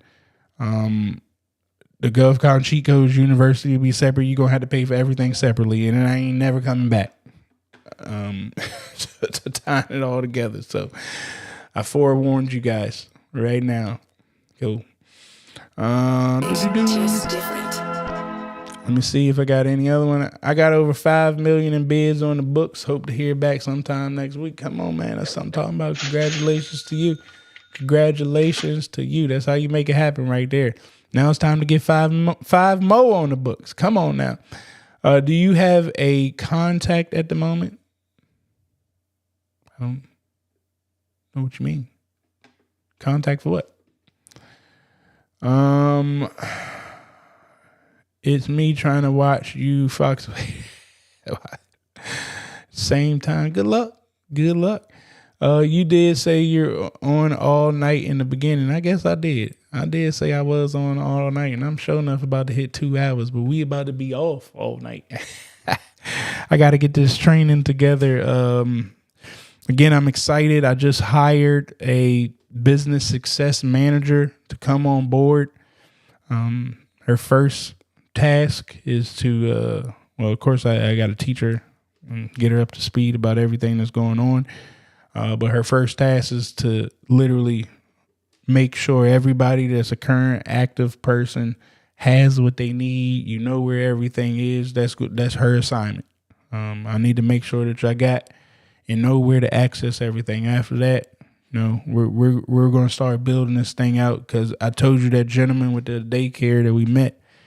I've been talking to him since I was in Dallas, and we really have something really big that we're trying to put together here. And I realized I'm going to have to move a whole lot faster. So I'm actually throwing $100,000 into getting this whole infrastructure up and running with the support, because I know when we hit the ground with this thing, things are going to move pretty fast there. How do I get to this site? sbmoneyflow.com is www.sbmoneyflow.com. Once you get registered, you're not going to need another system. You ain't going to need no system to do your social media. We can automate social media. You ain't going to need no system to send emails. We got that.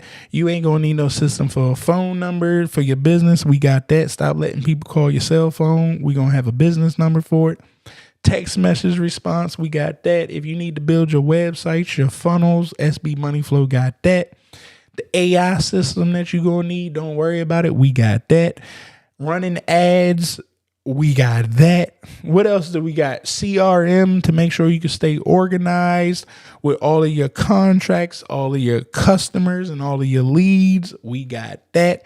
Anything you could think about automating in your business, don't worry about it. SB Money Flow got that too. And damn it, If it's something else that I'm going to figure out, don't you worry about it. One thing about when you buy something from me and you stay active, as I add features, if it ain't costing an extra subscription, I just give it to y'all. So you're going to get that too. SB Money Flow. It's the only way to go. All right, let me see. If you were to move to another state, would you get a foreign entity in a new state that you live in, or would you change the same registration address to new state? Well, that's a great question. It would really depend on taxes or whatnot. But I'm not even going to lie to you, Ronald. I got a whole team, man. I don't make those type decisions. You know what I'm saying? I give it to people smarter than me to do things like that. That's when I definitely hand stuff over to people that are smarter. They would tell me, based off. Well, I'll tell you right now, I ain't going to move to another blue state. That's dead. I'm already right now looking to move to a red state for tax situations. But I'm not going to give advice on that one. I don't really know the answer. But what I will tell you, let me share my screen here. I love this guy. One day I'm probably going to go to his event and meet him. Matter of fact, when y'all go over here and watch him, I need you guys to tag me in it, say that I told y'all to come check him out. I don't know why this man don't get way more people watching this stuff. But Mark Kohler, this guy is so knowledgeable when it comes to, taxes, investing, setting a trust up, and I didn't even know what I was doing was called a trifecta. He calls it a trifecta. But definitely go over here, check out Mark Kohler. You'll learn so much information. I'm still not going to tell you to do the stuff yourself, even after you hear him. But know that he has the resources here. I've used him on some, well, not him, but his team on some stuff. I'm really looking, probably I'll be getting his team to come on full time for some things, honestly. But great knowledgeable person right here when it comes to that whole industry of law, taxes, accounting, all that good stuff. But once again, when you see a video that you like, go ahead, drop a comment in there, tag me in it. Maybe we can get him over here on the show if we wake him up enough, let him know that we here. You know what I'm saying? So y'all go flood his stuff out and send him over this way so we can put him on the radar. But great individual, Mark Kohler, to learn a lot of stuff from. I watch him all the time. If I go click in my history, I probably got, I wonder if you could search. Can you do that? I wonder if it'll search. See, look, I watched him on Monday. I watched him March 12th, March 7th, February 27th, February 20th. So this is how y'all know I ain't joking when I'm talking about this Mark guy. Like, I watch this Mark guy. Okay, I ain't sending y'all to nobody that I don't believe in. This is one of the only people that I tell y'all to go follow and tune into. The rest of that stuff I'll just be watching for entertainment and gossip purposes that I don't gossip with. I just got to stay ahead of the news. Mark, once again, that's my guy right there. All right. And he ain't my guy, but he gonna be my guy. Pause. Make sure I got that pause in there. We ain't around. All right. Anyway,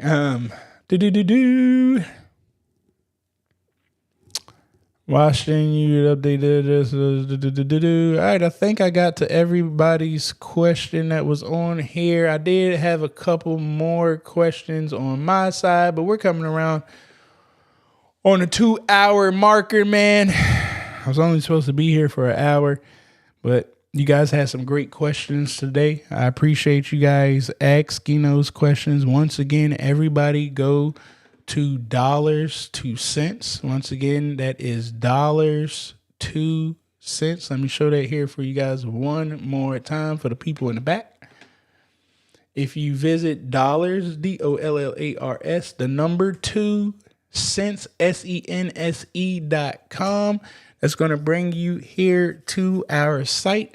Also, if you guys ever want to get on live and ask your question live instead of typing them in, you can always come here and just hop on the live call with us and ask that question.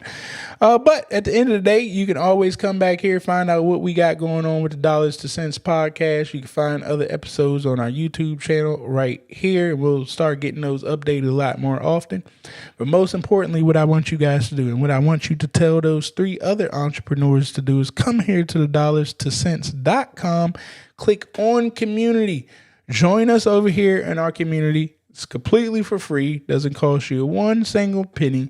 You're going to click on here, bring yourself into the community, show some love, man. We're really, truly trying to build this database out. So once you get here inside of the community, the next thing I want you to do is come over to our database, guys. Yes, come over to our database.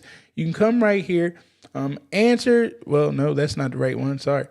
You come right here, I believe. Yeah, this one. Answer the questions right here. Once you answer the question, it's going to get you on to our community database. And you guys have a ton of people right here that you guys can start searching, looking for like-minded individuals to do business with. It's going to get stronger because you guys are going to help it continue to get stronger because you're going to invite amazing people, people that you see value. I don't want clowns in here. I want people that if I ask you, would you vouch for them? You look me in your eyes and say, yes, I vouch for that individual. I want you to bring them over here so we can get this community to grow stronger because guess what? We're all looking at government contracts and your help is right here. Somebody is right here to help change your life. And it will happen when we start working together. So go to $2 Once again, $2cents.com. Come click on community, join us, and then share that out with 3 other business owners and entrepreneurs and tell them to join us over here too. Drop a fire emoji down.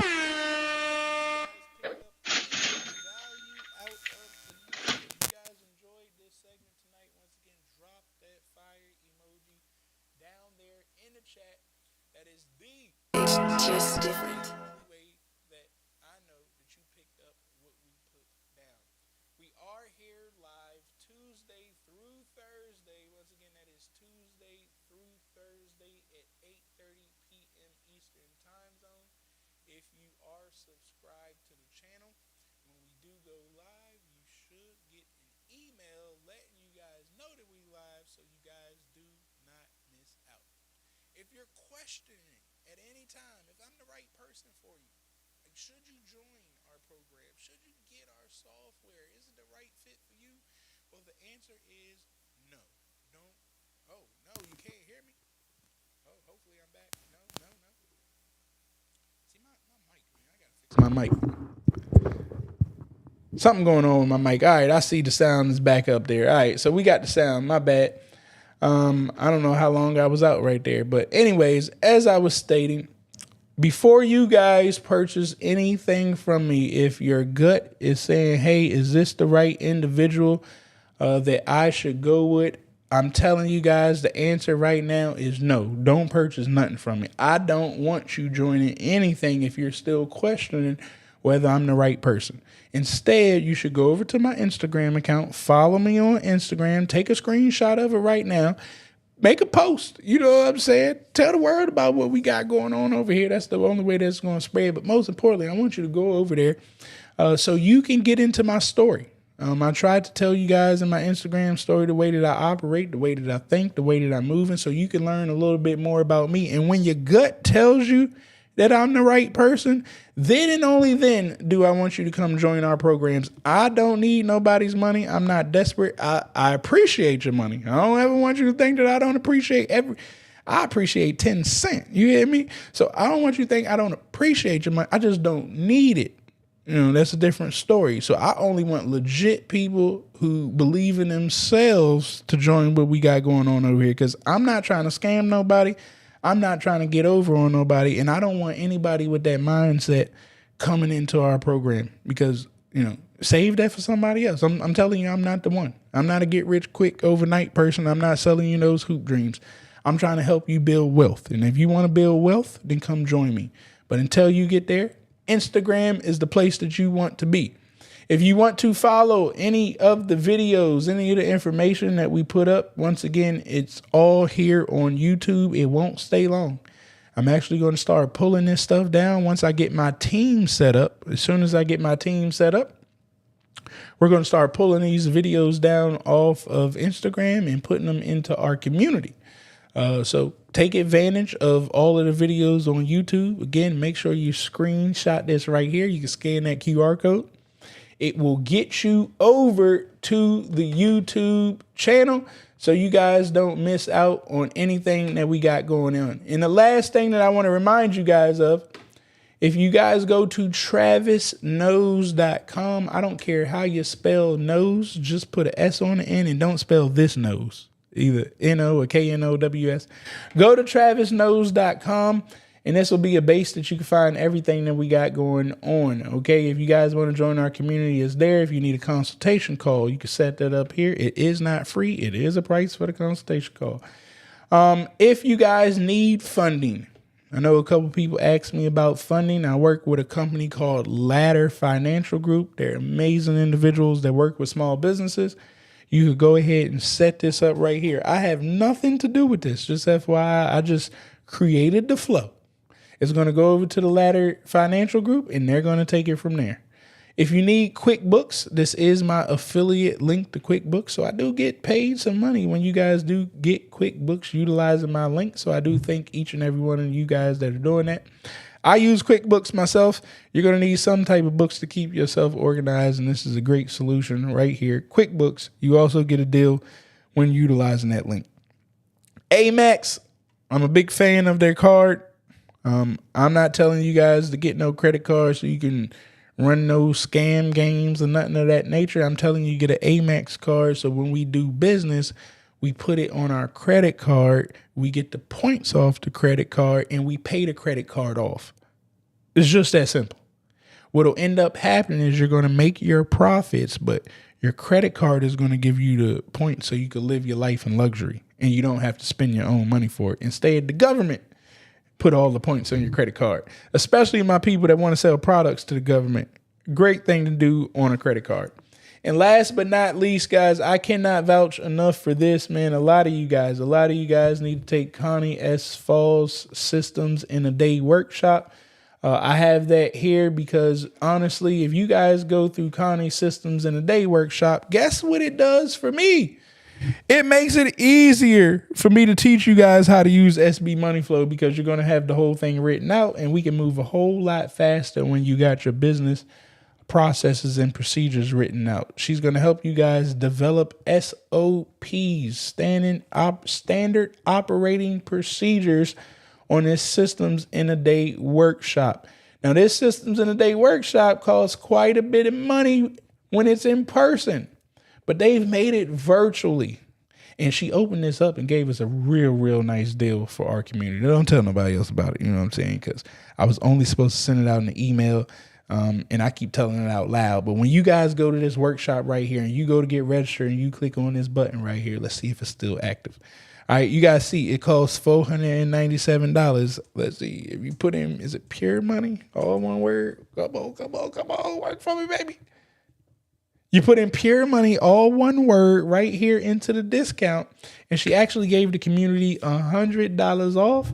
So I highly advise you guys to take advantage of this deal right here. Once again, you can go to travisknows.com, click on that link, take the Systems in a Day workshop. It's going to blow your mind. This is one of the best workshops out here. I told you I don't introduce people to my community that I don't believe in. And these are individuals that, they ain't scamming. They ain't trying to get over on nobody. Instead, she's trying to help you guys put together your SOPs because that is going to be the core of building a solid business that lasts forever. We get to document it. So get right there. Does my code work for VIP too? Let's see. I didn't even get $100 on that.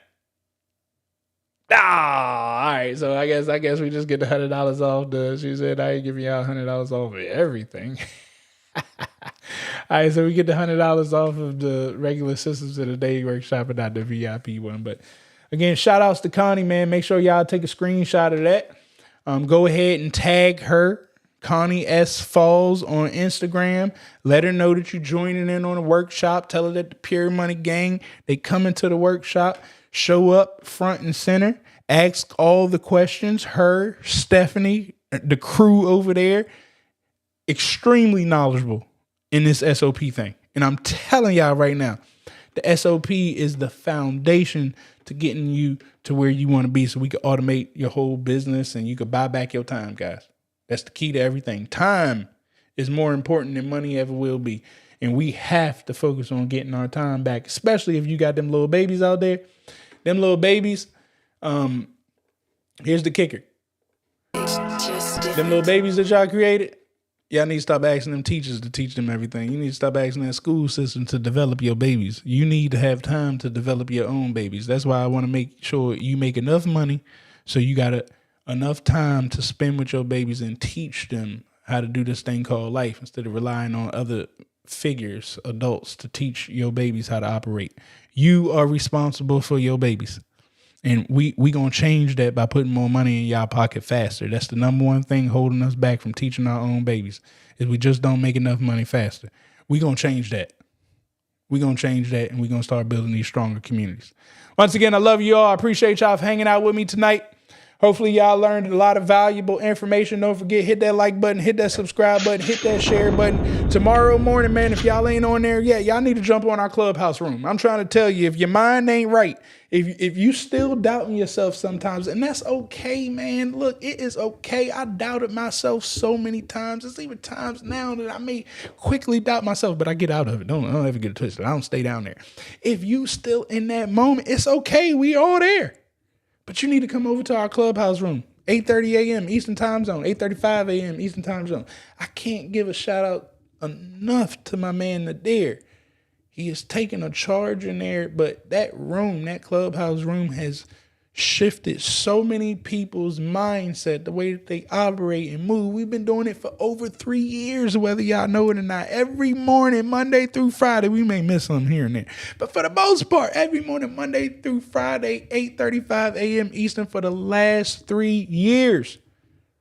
We've been showing up and showing out and changing minds right there. So I'm encouraging you guys, if you need to get that mindset shifted, if you need to get yourself around a community that's just thinking differently, talking differently, you need to show up on that Clubhouse. It don't cost nothing but your time at 8:35 a.m. Eastern. Get your ass up, and I'll see y'all there in the morning. I love you all. I'll talk with you later. Have a blessed day.